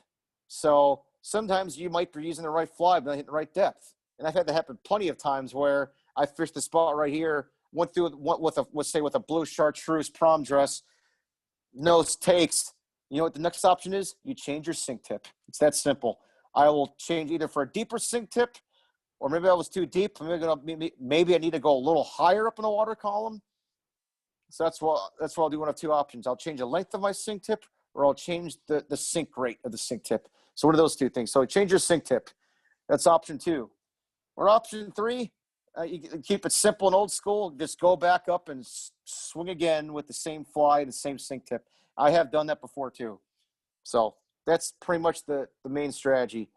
And Kevin brought up a good point earlier today when we were talking phone. He was talking about what do you do if you're fishing it with like some if you're in a more crowded area. You get some, some of the roadside fisheries are a little more combat fishing situations. I would try to find the most downstream section. It's not being rude. It's just how it goes. You try to find a spot. And if you have a Spey rod, I would definitely take the most downstream position of people. Working a Spey rod in between people is very hard. I've done it. You got to make sure you have enough room, and you have to roll cast. That's all you can do. You can't do fancy Spey cast. You can't Spey cast because you're going to mess up the person above you and below you, and it's going to kind of create a little chaotic situation. So that's what we don't want. If you're the most upstream person, that's great too. You got the most upstream position. You definitely have an advantage too. You can, you can have more room to spay cast. You have more room to cover some water. And that's probably strategy number 2, to get away from a crowd, go upstream a ways to get away from somebody. If the spot's too crowded, I would just leave it alone and try coming back later in the day, later in the evening, because fish are moving throughout the entire day. They don't stay there for 10 hours at one time. And, fish are always migrating through the entire course of the day. So sometimes you have to rework. I would say too, you'd probably be working with a mixture of different fishermen, bait fishermen, spin fishermen. And so they have different ideas of how much space they need to cast and that sort of thing. Usually as a fly fisherman, you need a little more space to cast and to swing. So it's good to just kind of chat with your neighbor, and hopefully, they're reasonable people and they'll give you room. But as you know, Mike, some people aren't particularly interested in being kind out there. It's always best to kind of disengage from a nasty situation. Like in the past, in the way back in the day when you could keep fishing willow, apparently there was somebody knifed over a fishing spot. So you don't want it to go that far.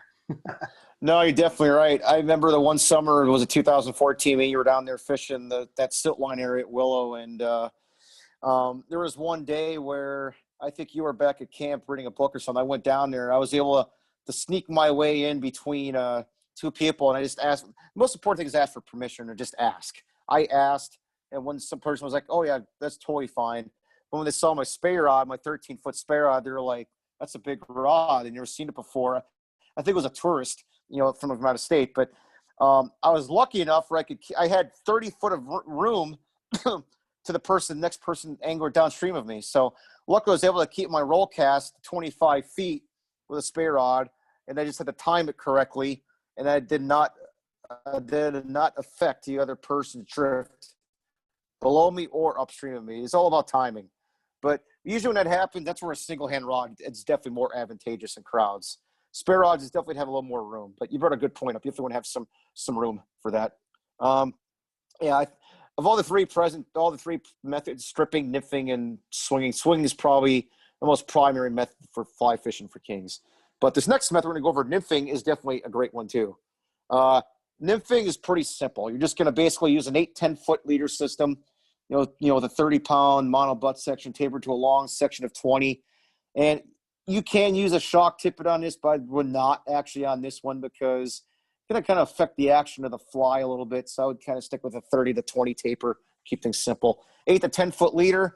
You want a longer leader, so it's a lot easier to roll cast, heavier split shot indicator rigs. And the single hand casting thing is just a pain in the butt. It weighs heavy. It's going to, on your back cast, it's going to fall through gravity very, very fast, and you're going to probably snag something. So roll cast a lot is probably the best strategy for nymphing. Basically, it's the most productive in deep pools. Now, can you nymph in a run? You definitely can. Same with the Silt-line, you can definitely nymph too. Can definitely do it. But it's probably the most productive in deeper pools, characterized by very slow current flows. Where I said earlier, the fly that swings will not achieve a good depth. Slow current kind of affects the movement of a swung fly. So therefore, this is where a nymphing presentation is more ideal. And for nymphing patterns, it's simple. Like Fat Five Freddy's, that's an Alaskan classic. It's been around for so freaking long. I don't know how long, probably at least the 80s or the 90s, but it's basically an oversized giant glow bug with dumbbell eyes and some silver flash in the back. And a lot of guys in Bristol Bay use these down on indicator rigs down in those famous streams like the Nakanack and Queejack and the Connect Talk and stuff like that, and the nymph big kings. It still works very well to this day. Oversized glow bugs are good. Nuke eggs, chenille eggs, Estaz eggs, those all work really good. So, and that's probably the primary advantage of nymphing for kings is the very slow flows. That's probably the primary advantage. But again, you still can experiment and try using it in a more of a moderate speed, walking speed current you would find in a run or even a Silt-line. All right. All right. Next section. This kind of covers, this is Great Lakes Kings. I'm going to make the straight point. I'm not going to spend too much detail on this because I really want to put more of the emphasis on Alaska.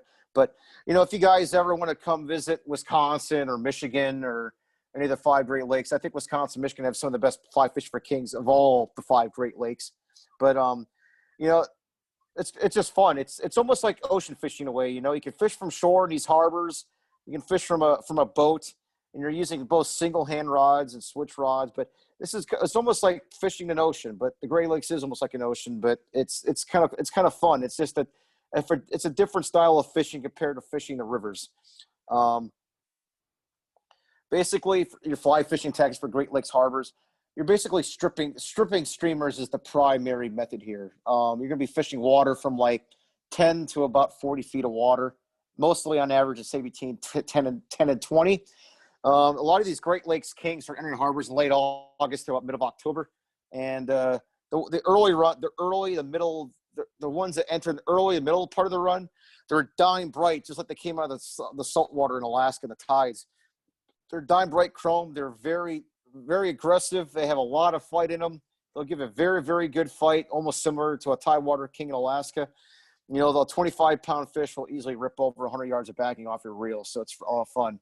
For this, I would use 6-foot leaders. That's all you need is a simple 6-foot leader with a 30, 20-pound taper, and that's it. Fluorocarbon is definitely huge in some of the harbors too, because some of them have very, very clear water due to the invasive introduction of zebra and quag mussels over the years, because some of these harbors you can see 10, 12 foot down. So it's crazy how the Great Lakes have changed over the years. Simple rod for this, I would use one of 2 rods. A single hand rod, 9 or 10 weight. This is great when you have the back cast in your room. You can single haul, double haul, throw some long range bombs out there. Whether if you're fishing from the boat or on the breakwalls in the harbor. Switch rods. These are great. I never introduced these earlier. A switch rod is kind of a hybrid of a single hand and a Spey rod. The advantage of these switch rods are you can achieve very long roll cast distances up to like 70 plus feet. You can do overhead casting with them with long shooting heads and cast over 100 feet very easy and a lot easier compared to double hauling, because not everybody can double haul 100 foot with a single hand fly rod. It takes a lot of effort and the right biomechanics and the right skill set to get that in practice this time with your casting to get that thing out there 100 feet. But with the overhead, with a switch rod and a simple overhead casting technique, I'll send a video for Kevin on this that demonstrates this. It's very easy to accomplish. You can throw 70 to 100 foot casts all day with this technique, and it does not get you tired at all. And here's the other bonus. When you're walking along break walls and you don't have the back casting room behind you, you can take a switch rod and roll cast 70 foot easy and then still hit a good distance. So that's a nice thing about these switch rods. Sink tips, I like to have anything from intermediate, all the way to a fast sink tip of like 8-9 inches a second to get that fly down at different depths. Because when these kings come in the harbor, there's a lot of them are suspended. Some of them will be 5 foot down. Some of them are cruising near the bottom. And it's pretty much, you just got to keep experimenting with different stripping speeds, like some fast ones, some slow ones, vary the length on your pauses. And just like when a king hits a fly in Alaska in a swing, they usually hit it pretty hard, and it's at a very aggressive take, very wakes you up. I tell you, when a Great Lakes king hits a fly, when it's stripped in, it rocks your world. You're like, oh man, it hits harder than any, freshwater game fish Wisconsin I've fished for. Like muskies, walleyes, bass, nothing. I've had even a pike. They hit hard, but nothing like a fresh king out of the Great Lakes on a stripped fly. It rocks your world. Here's 2 simple flies I like a lot for Great Lakes kings. This fly right here is cool. This is called a Game Changer. These are a newer style of flies. Been around for about 5 years from a famous tyer in the East Coast named Blaine Chocolate. Basically, to keep it simple, a Game Changer is a multi-articulated fly system that consists of 4 to 7 articulations in a fly with 10 millimeter to 20 millimeter Waddington shanks or fish spines to allow that fly to achieve an erratic motion back and forth. Like if you were to watch like the Zero Spook, topwater bait for bass, so walks kind of like that walk the dog action back and forth. That's what these flies do. This is just a very simple bucktail deceiver one I made. It's nothing fancy.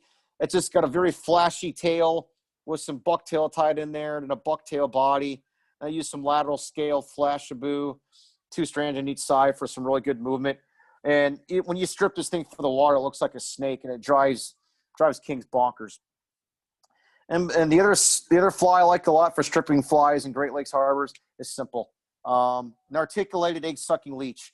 I don't know what it is, but the Great Lakes kings go absolutely nuts for egg-sucking leech patterns. They go crazy over them. This is an articulated model I made. Used a number 2 hook on this one, a number 2 owner octopus hook.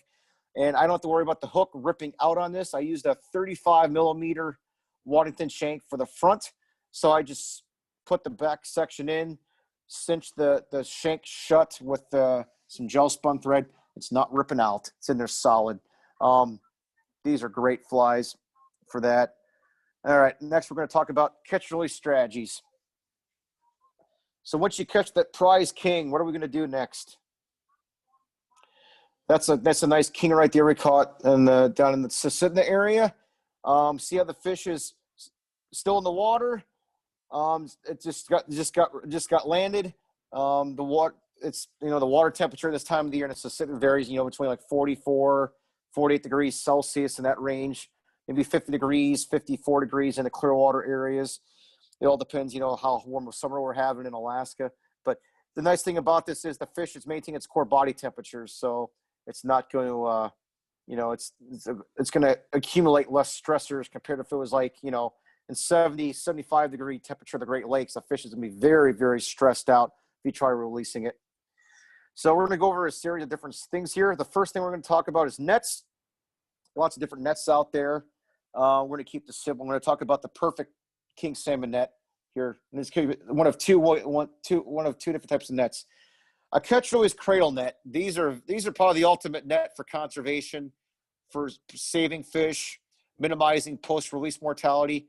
But when you use these, you have to be with another fisherman or with other fishermen nearby. It's just physically impossible to fight a fish yourself and land it with a cradle net. But if you're with a guide or with another experienced angler, having this with you is excellent. It's very, very nice net to have.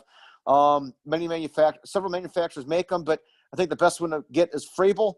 This Frable is a 60-inch muskie cradle net that's designed for big muskies. This net will handle the largest of kings out there. So, and it's made of very soft fine rubber mesh. And that's the other thing.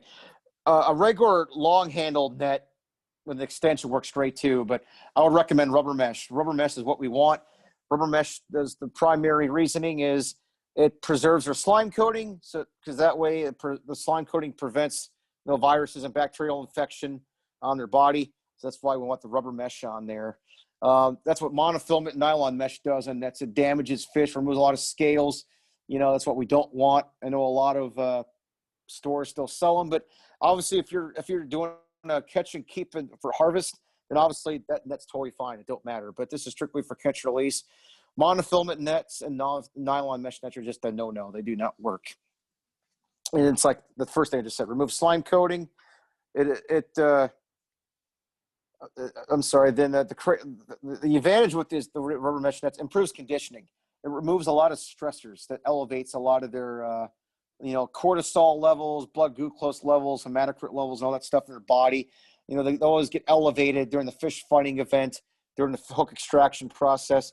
But with these nets, or if it's a catch and release cradle or a regular, long handled net with a nice wide hoop in it, rubber mesh is definitely gonna minimize the stressors building up in their body, and it also allows for easier hook extraction. I mean, if you ever try removing a hook from not just a king salmon, but any fish with a nylon or monofilament mesh net, it's a pain in the butt. I mean, especially in the old days of using treble hooks, it gets in that net. A lot of times you can't get it out of there. You have to cut the net. You have to cut the hole in the net, and just ruin your mesh, and you have to buy a new mesh. So that's the other pain in the butt about those two styles of mesh, mono and nylon. With rubber nets, when the single hook gets stuck in the mesh, it usually pops out no problem. It does very little issues. All right, next we're going to talk about hook extraction.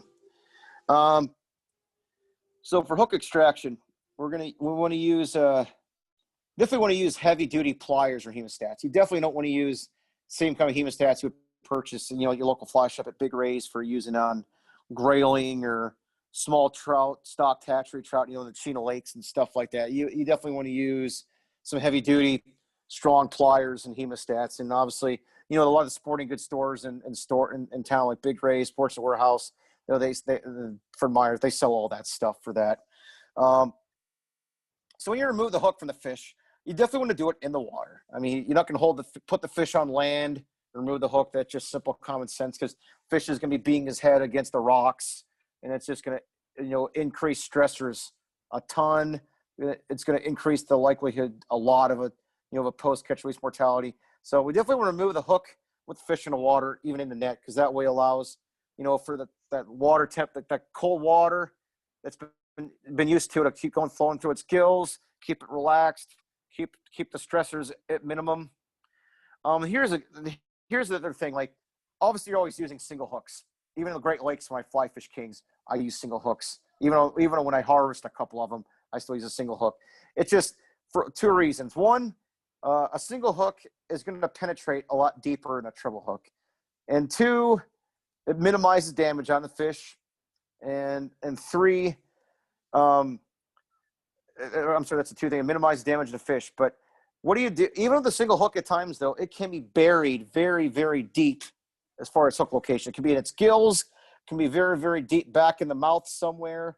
And that requires, some more little detailed oriented extraction procedures. You have to, you may have to use, we call jaw spreaders sometimes. You might have to use jaw spreaders to open up its jaws just enough to get in there. And that's usually a two-person procedure at times, but usually one person can do it. But jaw spreaders can be recommended to get the hook out. If you can't pull the hook out and it's just stuck, you've tried really hard for it, say for at least, 30 seconds to 2 minutes, and that fish will not, and the hook is buried in its, musculature pretty good. I would just recommend one of two options. One, cut the line. It's going to spawn and reproduce anyways. It's more likely to survive with the hook buried in its mouth, because obviously it's not feeding anymore. It's primarily focused on meeting its mate and spawning. So I would just cut the line as close as possible to the hook eye and just let the fish go when it's ready. Or two, I would use wire cutters. The reason I say wire cutters is you can actually cut the barb of the hook just above the barb, cut it with wire cutters. Even some of the more fancier hooks like Gumball Gouts and owners, a cheap pair of wire cutters will cut through it no problem. This way, you can still, get a good photo of your fish, of your prized possession. So I would definitely recommend bring wire cutters with you. Very, very, very efficient at cutting even the strongest of hooks nowadays. They have like these 2X, 3X saltwater shanks on them, So again, wire cutters to cut hooks. If you can't remove the hook, I would just cut the line as close as possible to the hook eye, and then just release the fish when it's done. And that way, it's more likely to reach its headwater spawning destination and not perish from post-release mortality. Let's see. All right. Next, we're going over some fish photography stuff. It's still part of the catch and release procedure. So now you've got the hook extracted from the fish. You're all excited. You're high-fiving your buddy. Now you got to get that camera to get photos. So you're taking photos of your prized king salmon. Obviously, an important regulation to take into consideration is Fish and Game has got that regulation. I don't know how long it's been out for, but for so long, the fish cannot be physically removed all the way out of the water. As long as the underbelly or some part of the belly is submerged in the water, it's considered in the water. So once that underbelly of the fish removes that water to air interface, then you're breaking that Fish and Game regulation. That's basically an illegal hold, and you're going to get cited about a $150 ticket, which you don't want. Like I said, as long as that underbelly is submerged a couple inches out of the water, then you're fine. You're legal. You can get it. You can get some good photos. Second most important thing to discuss with taking fish photos, you got to have your iPhone, your Android smartphone, or your DSLR camera, or your GoPro, whatever you have, whatever photo source you have to have it at close proximity to you. You can't leave it. Well, if you say to yourself, "Oh, shoot, I left it in my campsite, I left it in my tent, I left it in my truck," that's not going to work. It's not worth the fish's life it's not worth the fish's life at that point to run back and, have somebody, unless somebody else is by you and they have their phone, then you're fine. But if you're by yourself, you're going to have to rely on your iPhone is probably your best thing, because even when I'm by myself, you could use a DSLR camera, but it's so much easier to save the fish's life. Just get your photo out. The phones are so advanced nowadays and how good to take photos. Snap a couple pics, release it, it's done. And that's the chance of that fish surviving go way, way up compared to like, oh no, I forgot my camera. I need to go. If you have somebody look after your fish, you could do that, but I recommend against that, not do that. So definitely have your camera at close disposal with you. Air exposure. So when you get that fish just a little bit out of the water to get some photos, I would not do any longer than 30 seconds for air exposure. King salmon in general, like all salmonids, they're not the toughest fish in the world to handle catch and release compared to like pike and muskies and other fish out there. Or carp, they're extremely tough critters. Salmon are not they're very, very catch and release sensitive. And a lot of studies have proven that. And based off literature that me and Kevin and that we've researched, 30 seconds is probably what I would recommend for maximum for air exposure.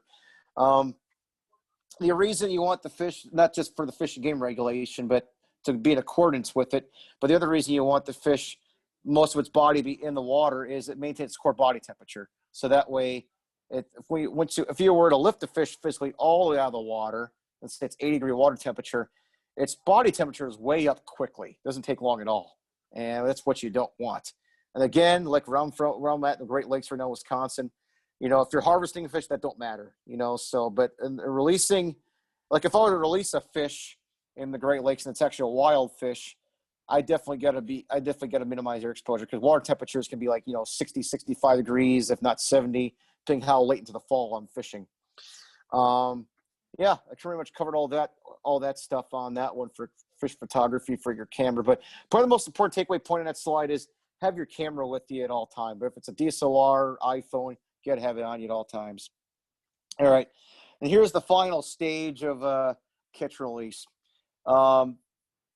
As you see right here, this is a king I got, because you always want to see, this is kind of a little slough area, and this is sitting there where I hooked this fish on my fly rod. I landed the fish actually in a slow run, but I repositioned the fish in a slough because there's like no current in there. So that's the thing. You want to release your fish in slow flow. It allows the fish to return its energy levels back to equilibrium and conditioning a lot faster compared to fast flows. If you release a fish in faster flows, it may not be recovered at some point. And when you do that, the fish is not going to be able to swim to the best performance possible, and it's going to probably tumble around the water, and it's going to die. And you're going to have a short-term mortality at that point. So if you're positioning, you always want to position the fish in upstream orientation into the current in slow flow. That allows the current to go through its gills, keep it oxygenated, keep the stressors down, and allows the fish to return back to equilibrium. And what you don't want to do is, you can stroke the fish back and forth nice and slow to help kind of, get it more energized. What you don't want to do is you can see my hand here. You don't want to take your hand and do like a rush, like just rush it back into the current. It's too much stress on you. You want to let them go when they're ready, which may take a couple minutes. Basically, once the fish established equilibrium, it's kind of relaxed. You can kind of tell by the way it's flapping. It's operculum or gill flaps. Once it seems ready, its mouth will start clamping the water a little bit. Those are probably some good physical signs, along with the little S motions in the body, that it's ready to be let go. At that point, that's when I just let go of the tail, or the caudal peduncle there, right? Its tail. Just let go, and it should take off of its own power. If the fish does not take under its own power and it kind of slowly floats back upstream a little bit, I will immediately grab a net and re-net it. I'm going to have to go through the strategies again and try to regain its equilibrium. I'm going to try to get it back to equilibrium again. That's it for that slide. Next one, probably some catch release take-home message is, as we go, as these studies we go over here in another minute, but I would recommend single hook is definitely preferred. I mean, it's not only recommended by the regulations with ADF and G, but single hook is good for two reasons. One, minimizes mortality, and two, you're going to get a way, way better hook set with a single hook than with a treble. And you don't need a big single hook, by the way. I would recommend a 1-odd hook at the most, or a 2-odd hook, something that's similar to a tarpon size hook, because it's going to penetrate deeper and it won't break or bend out. Most post-release mortality that happens with fish, with kings, usually happens within 72 hours. So usually when you throw a fish back, depending how it hooks off, there is a chance that it may not, even though you observe the fish successfully swimming away, within a day you might say, I wonder if that fish survived. That's usually when most post-release mortality event occurs. It's within 72 hours. And the studies in the next slide will kind of verify that. But so basically when a fish dies from post-release mortality, it's a condition, there's a status called metabolic acidosis.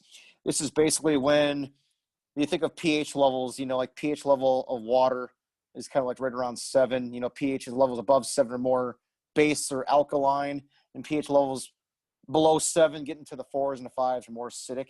So basically what happens is when the fish is extremely stressed out, it's basically the fish fighting event has been a stressful exercise. So the fish is physically fatigued to the point of exhaustion.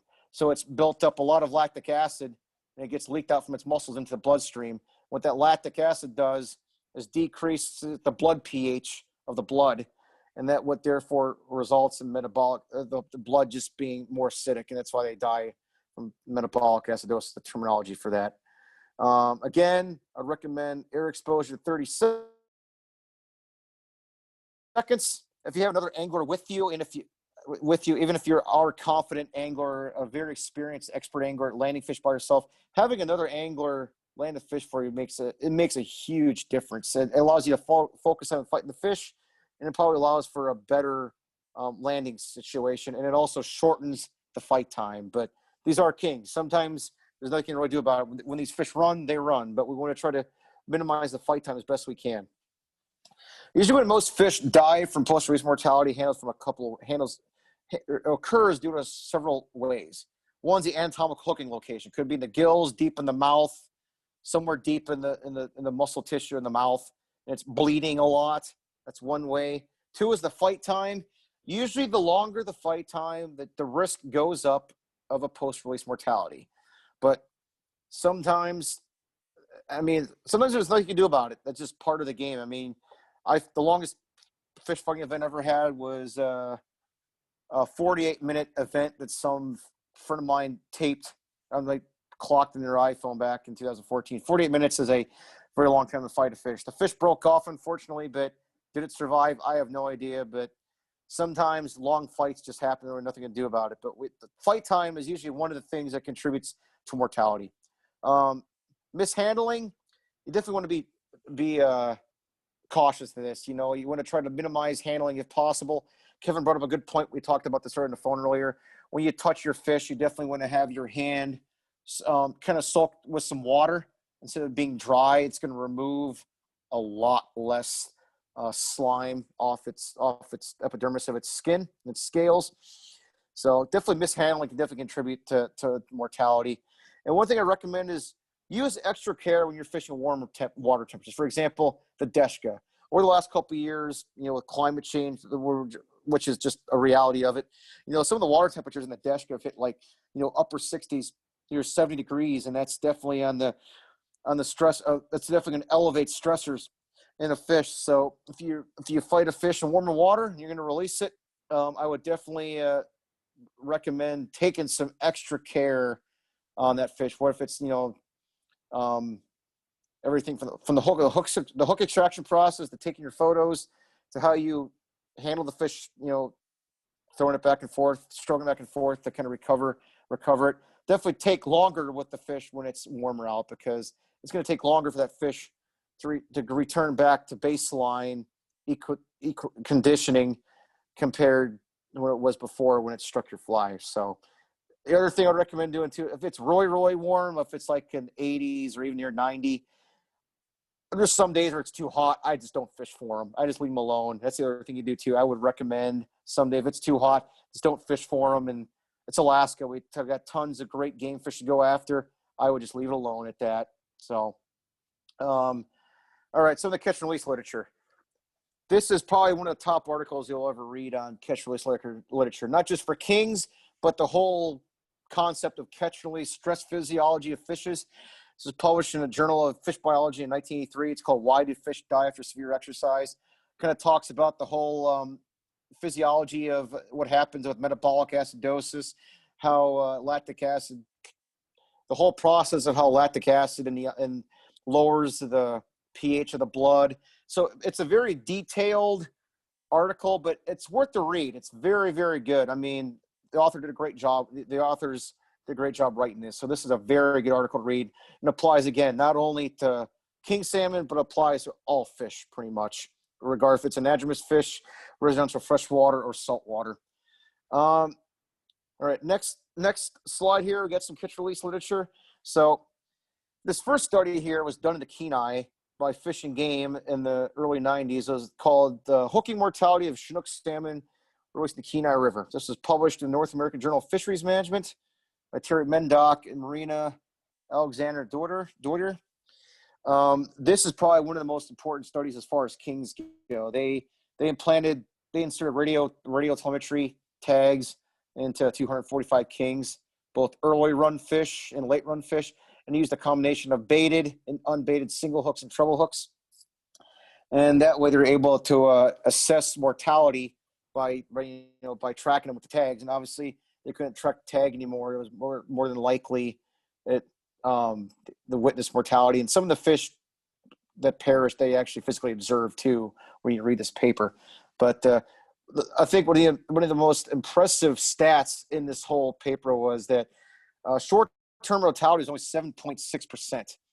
That's impressive. That means that almost 93% of Kenai kings have a chance of survival post-release, even with baited treble hooks being used in the study. It's pretty impressive. So if this study was done using barbed and barbless flies, almost guarantee you that percentage would be even lower, probably like within 3 to 4 or 5%. So that's a very good study. Another good study was called Mortality of Chinook and Coho Salmon and their first year of ocean life following catch release by anglers. That was published also in the same journal, North American Journal of Fisheries Management, by T.J. Journeys et al. In 93. They wanted to look at the survivorship and mortality rate of early life history stages of kings and coho in the marine environment. And they determined that there's 30% mortality for kings and 14% for coho. It could have be how they sampled them. I mean, this is how they sampled them. Sometimes the sampling design also contributes to the mortality too, which is important to notice a lot of these catch and release studies. But basically, the author suggested there's a 2-stage process for mortality. So pretty much the first stage is injury location, kind of like the couple slides before, anatomical hooking location. That's a big component that influences hook, catch, and release mortality. And then the second stage is fish species. And they determined with this that king salmon are more sensitive to catch and release than coho. So again, that's how it is vary with the other species, with pinks and chums. I don't know at the top of my head. We'll have to read some papers on that one, but this was a good paper that kind of showed how different salmon, how catch and release can be salmon species specific on this regard. Third study talk about here has to do with catch and release a little bit, but also talks about recent declines in salmon body size impact on ecosystem in fisheries. This is a really good paper. Shout out to Peter Wesley, one of our fellow fisheries researchers at SFOS there at UAF. Professor I had when I was in college there. He along with the authors here in this paper, they looked at factors contributing to what's causing decline in salmon, overall salmon body size. And a lot of it's got to do with climate change pretty much, and shifts in the marine food web dynamics, shifts in food structure.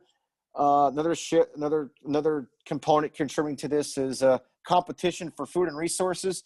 Not just Alaska, but Russia and China, and the Korea and Canada. They all stock tons and tons of hatchery fish into the oceans, into the Pacific Ocean, and that definitely increases, competition for resources. So basically, less food available for more fish, and that's going to contribute to less size. But this paper goes in really well detail to talk about multiple factors that contributed to decline in body size. I hope this trend gets, like with anything, we hope this trend gets reversed and we start seeing big fish again. But there's still big fish out there. I mean, I talked with Mike Courtney, who's a researcher for SFOS and Juneau, and he told me last summer they got a couple kings between 45 and 55 pounds when they were doing some tagging out there off of Kodiak. So there's still big fish out there, but for not just for kings, but for all the salmon in general, this paper kind of describes why that the overall size that salmon can achieve maximum is kind of going down based on these factors: climate change, marine food web dynamics, food web structure, competition with hatchery fish in the ocean. And actually, another interesting thing is even predation. There's a lot of debate about salmon, sharks, and orcas gorging on adult kings, and so maybe there's less available out there. So that's another thing that could contribute to their size decline. But that's pretty much it in a nutshell. That's pretty much the presentation. If you guys have any questions, let me know. Like I said before, I get some YouTube links and some of those knots for the Shock-tippets, flies on fly selection. If you have a specific question how to tie a certain fly, materials, I can do that for you. I got a couple flies that I filmed videos for Fish Alaska magazine about 3-4 years ago. They're on their website, on their webpage, I think that's on there. So any questions, let me know. Thanks for letting me chat and talk about one of the ultimate fish that swims, the king. Thanks, Mike. That's awesome. Yeah, just incredible knowledge there. All that detail is really, really amazing. Mike's been talking about potentially writing a book about fishing for king salmon, fly fishing for kings, and you can tell that he would be able to flesh out an awesome book with all that knowledge. So I was really, really fortunate that Mike kind of showed me the way for fly fishing for kings, and hopefully, we've recorded this presentation. Hopefully lots of people can benefit from Mike's great knowledge. So thanks a lot, Mike. You're welcome. I know you mentioned something about a book. I'll happily put it out there. I'm not going to broadcast that on social media or anything like that, but I am actually in the process of working with a publisher in Washington and Seattle on a fly fishing for kings book. I have it up to about 250 pages. It's about 2/3 of the way done. But it's going to be the ultimate book on king. It's going to cover pretty much everything from history of fly fishing, form, conservation, biology, how to read the water, fly, all sorts of stuff. Publisher's name is Tom Perro. He's got some very, very amazing books that he's done on steelhead and Atlantic salmon, stuff like that. So I select him as a publisher because the photography stuff he does is amazing. But it's in the works. So that's good. I can't think of anybody who would be better, suited to writing that than you. So I sure hope that does come about. I'll be the first one to buy it. So. It's a work in progress. It's a lot of work. I try to balance it out. I mean, I got writing projects. I'm working on them. Other proud news I could probably state is I was actually reached out by a publisher in Montana. There was a phone call about 3-4 weeks ago, and I was like, oh, who is this on the phone? They said it was a Wilderness Adventures Press in Montana. They wanted to know if I wanted to write a revised fly fishing guide for Alaska. And I was like, well, reaching out to me? It's like, sure, I'd love to. that was one of those cool phone calls, cool moments in life that you'd always experience, you're happy and grateful for. So that's kind of taken up some time, but that's going to be a lot less time consuming than the King Salmon book. So this is basically an angling guide, but I know King, basically in a nutshell, it's like, we have our favorite fish, but I can't think of a fish that has so much powerful. and power can be, defined at different levels. But the reason things have so much power is their symbol of significance. I mean, how they contribute to the ecosystem, the marine-derived nutrients, the long journey haul from the ocean, and to still have that power reserved in their body to take off 150 yards of line at like 30 plus miles an hour. It's just incredible. It's like, it's an adrenaline needle. I can't tell you how many times I miss living up there in the summer. I mean, I've been home now in Wisconsin for 2 years now, but I can't tell you how many times I would have, like, working with you. I had days where, like, we just came back from Willow working on your research project, and I wasn't even in Fairbanks for 3 hours. I immediately slingshotted back down on no sleep, and just the adrenaline, it was like an adrenaline needle. It just kept you going. I mean, I couldn't, it was like my ultimate alarm clock, nothing kept me phased. I mean, there's moments like when you hit that, and for some reason, it's those fish that are my bloodline that keep me going. It's incredible. There's no way else to describe it. I would agree there. Like, just a couple days of perfect fishing for kings can basically fulfill your fishing itch for the entire year. If you hit it right, it's just pretty incredible when you hook one of those fish and get to. I'll tell you the coolest Great Lakes moment I had in the king this fall, to keep it short, but it was middle of September, about third week of September. I picked up my brother from his apartment in Milwaukee. He wanted to fly. He doesn't fly fish much at all, but he's kind of getting into it. But he wanted to fly fish Port Washington for it's a harbor about a half hour north of Milwaukee. He wanted to fish for kings for like the last hour before it got dark. So I'm like, sure, that's fine. So we went down there. He's like, what are you gonna go, fly or die? And I'm like, you damn right I'm going fly or die. So I grabbed my switch rod, simple black articulated leech with very little bit of blue flash in it. And we were fishing what I would call almost like combat fishing situation in the back section of a harbor, like 50 people. But each person was spaced out about 2 to 3 feet. So there's plenty of room to cast. But I bring my fly rod down there. A couple of people are giving me odd looks, like, a fly rod? I've never seen anybody fly fish first for kings out here. Another guy in his 60s was like, I've grown up in this area since I was a boy, and I've never seen anybody fly fish down here. And then, like, and people are very respectful. A lot of people in Wisconsin, I mean, you got combat fishing the same way. People get too close to each other, they can kind of get a little agitated. Levels can go up, with agitation, frustration. But I brought that fly rod out, and I was pretty respectful. But within 5 minutes, I threw a 70-foot roll cast out there, started stripping that black articulated leech in, and it just got annihilated. And then all of a sudden, I can't tell you how much respect I've seen. Everyone reeled in their lines, and I had a crowd clapping and cheering me on. And I even jumped on some random person's yacht to fight this boat.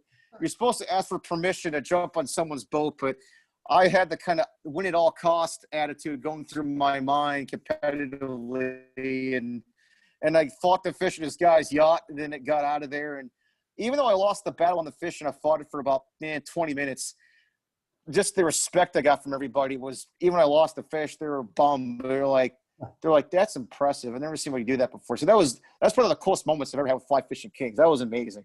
That sounds like a rock star moment there. You had the whole it is. Audience. And usually when you see people like that in the crowd, you're like, what the hell is that guy going to fly right down for? There's pressure down here, but then guys are anchored up wall to wall throwing crankbaits or throwing most people are using spawn sacks and baits, on bobbers. It's right against the dock, waiting for a bite, and some people are like, man, I've been fishing here for 5 hours. I only got one hit. You hooked in 5 minutes. That's not fair. And I'm like, it's like, brag. I'm just saying, like, these are my favorite. These are my favorite fish. I guide in Alaska, and I love these things so damn much. It's like, yeah, they're one of the ultimate fish that swims for fly fishing. I mean, we know that tarpon and billfish and tuna, bluefin tuna, they're a lot more powerful. They're like a king salmon on steroids, no doubt. But there's a reason these fish belong in the top 10 for fighting fish. I mean, it's amazing. Yeah, I mean, every fish fights. Even when you and I were fishing on the Sitna, oftentimes you would be out fishing the spin fishermen, and they would start creeping closer and closer to where you were, which is horrible for fly fishermen because we need a little more room. And the spin fishermen don't always understand that, but it's pretty amazing how effective fly fishing can be for kings if you got it dialed in. It's so effective. Even when I fish the Great Lakes harbors here in Wisconsin, I know when I go down there, I'm not going down to compete with other fishermen. I was competing with my own self, obviously. It's like with sports or with anything in life. You try to get better and practice whatever you're good at in life and get better at it. But when I go down there, I know I'm going to probably get outfished by a troller using plugs or probably somebody using skein on a float. But just to go down there and hook like 2 or 3 of them in a few hours on a fly, it's just a blast. It's just the only way to describe it. It feels like you've caught 15 fish on plugs. That's what it feels like. But the sense of accomplishment is so much higher compared to, like, you know, catching them trolling. Do I love trolling for kings? Oh, yeah. I mean, if you see this. Oh, Mike's battery might have finally died on him. We might have lost him. Okay, well, I'll go ahead and wrap it up unless he comes back in here. But yeah, thanks a lot to Mike for such a detailed talk. And we'll have this, I've got a recording going, so I'll definitely post this on YouTube and can share it around. If you're interested in any of Mike's flies or want to follow up with him, he's always super willing to talk about this stuff. I'll pass along his email too. And he does sell his flies as well. He's actually pretty busy with his fly tying, so might be a little bit of a lag time if you actually wanted to order some flies from him. But this is the time of year to do that if you want to, you know, have some great flies in your king arsenal for this spring. So I would definitely recommend hitting him up if you're serious about getting into king fishing. He's the man as far as that's concerned. So I'm pretty pleased we were able to get him for this talk. And sorry that he dropped off and I took up all the time for questions, but if anybody has any questions, like I said, I'll pass around his information and you can hit him up. Will, anything from you before we kind of close out and send everybody on their way? No, I'm missing fly fishing. I wish we were doing something besides digging holes in ice. I think all of them was found somewhere. Probably the Kenai is going open water fishing, but yeah, this talk got me really amped to hopefully get down and fly fish for kings again this summer. Hopefully there's better opportunities with you know, the run strengths kind of being low last year. There wasn't much, but hopefully it'll be better this year.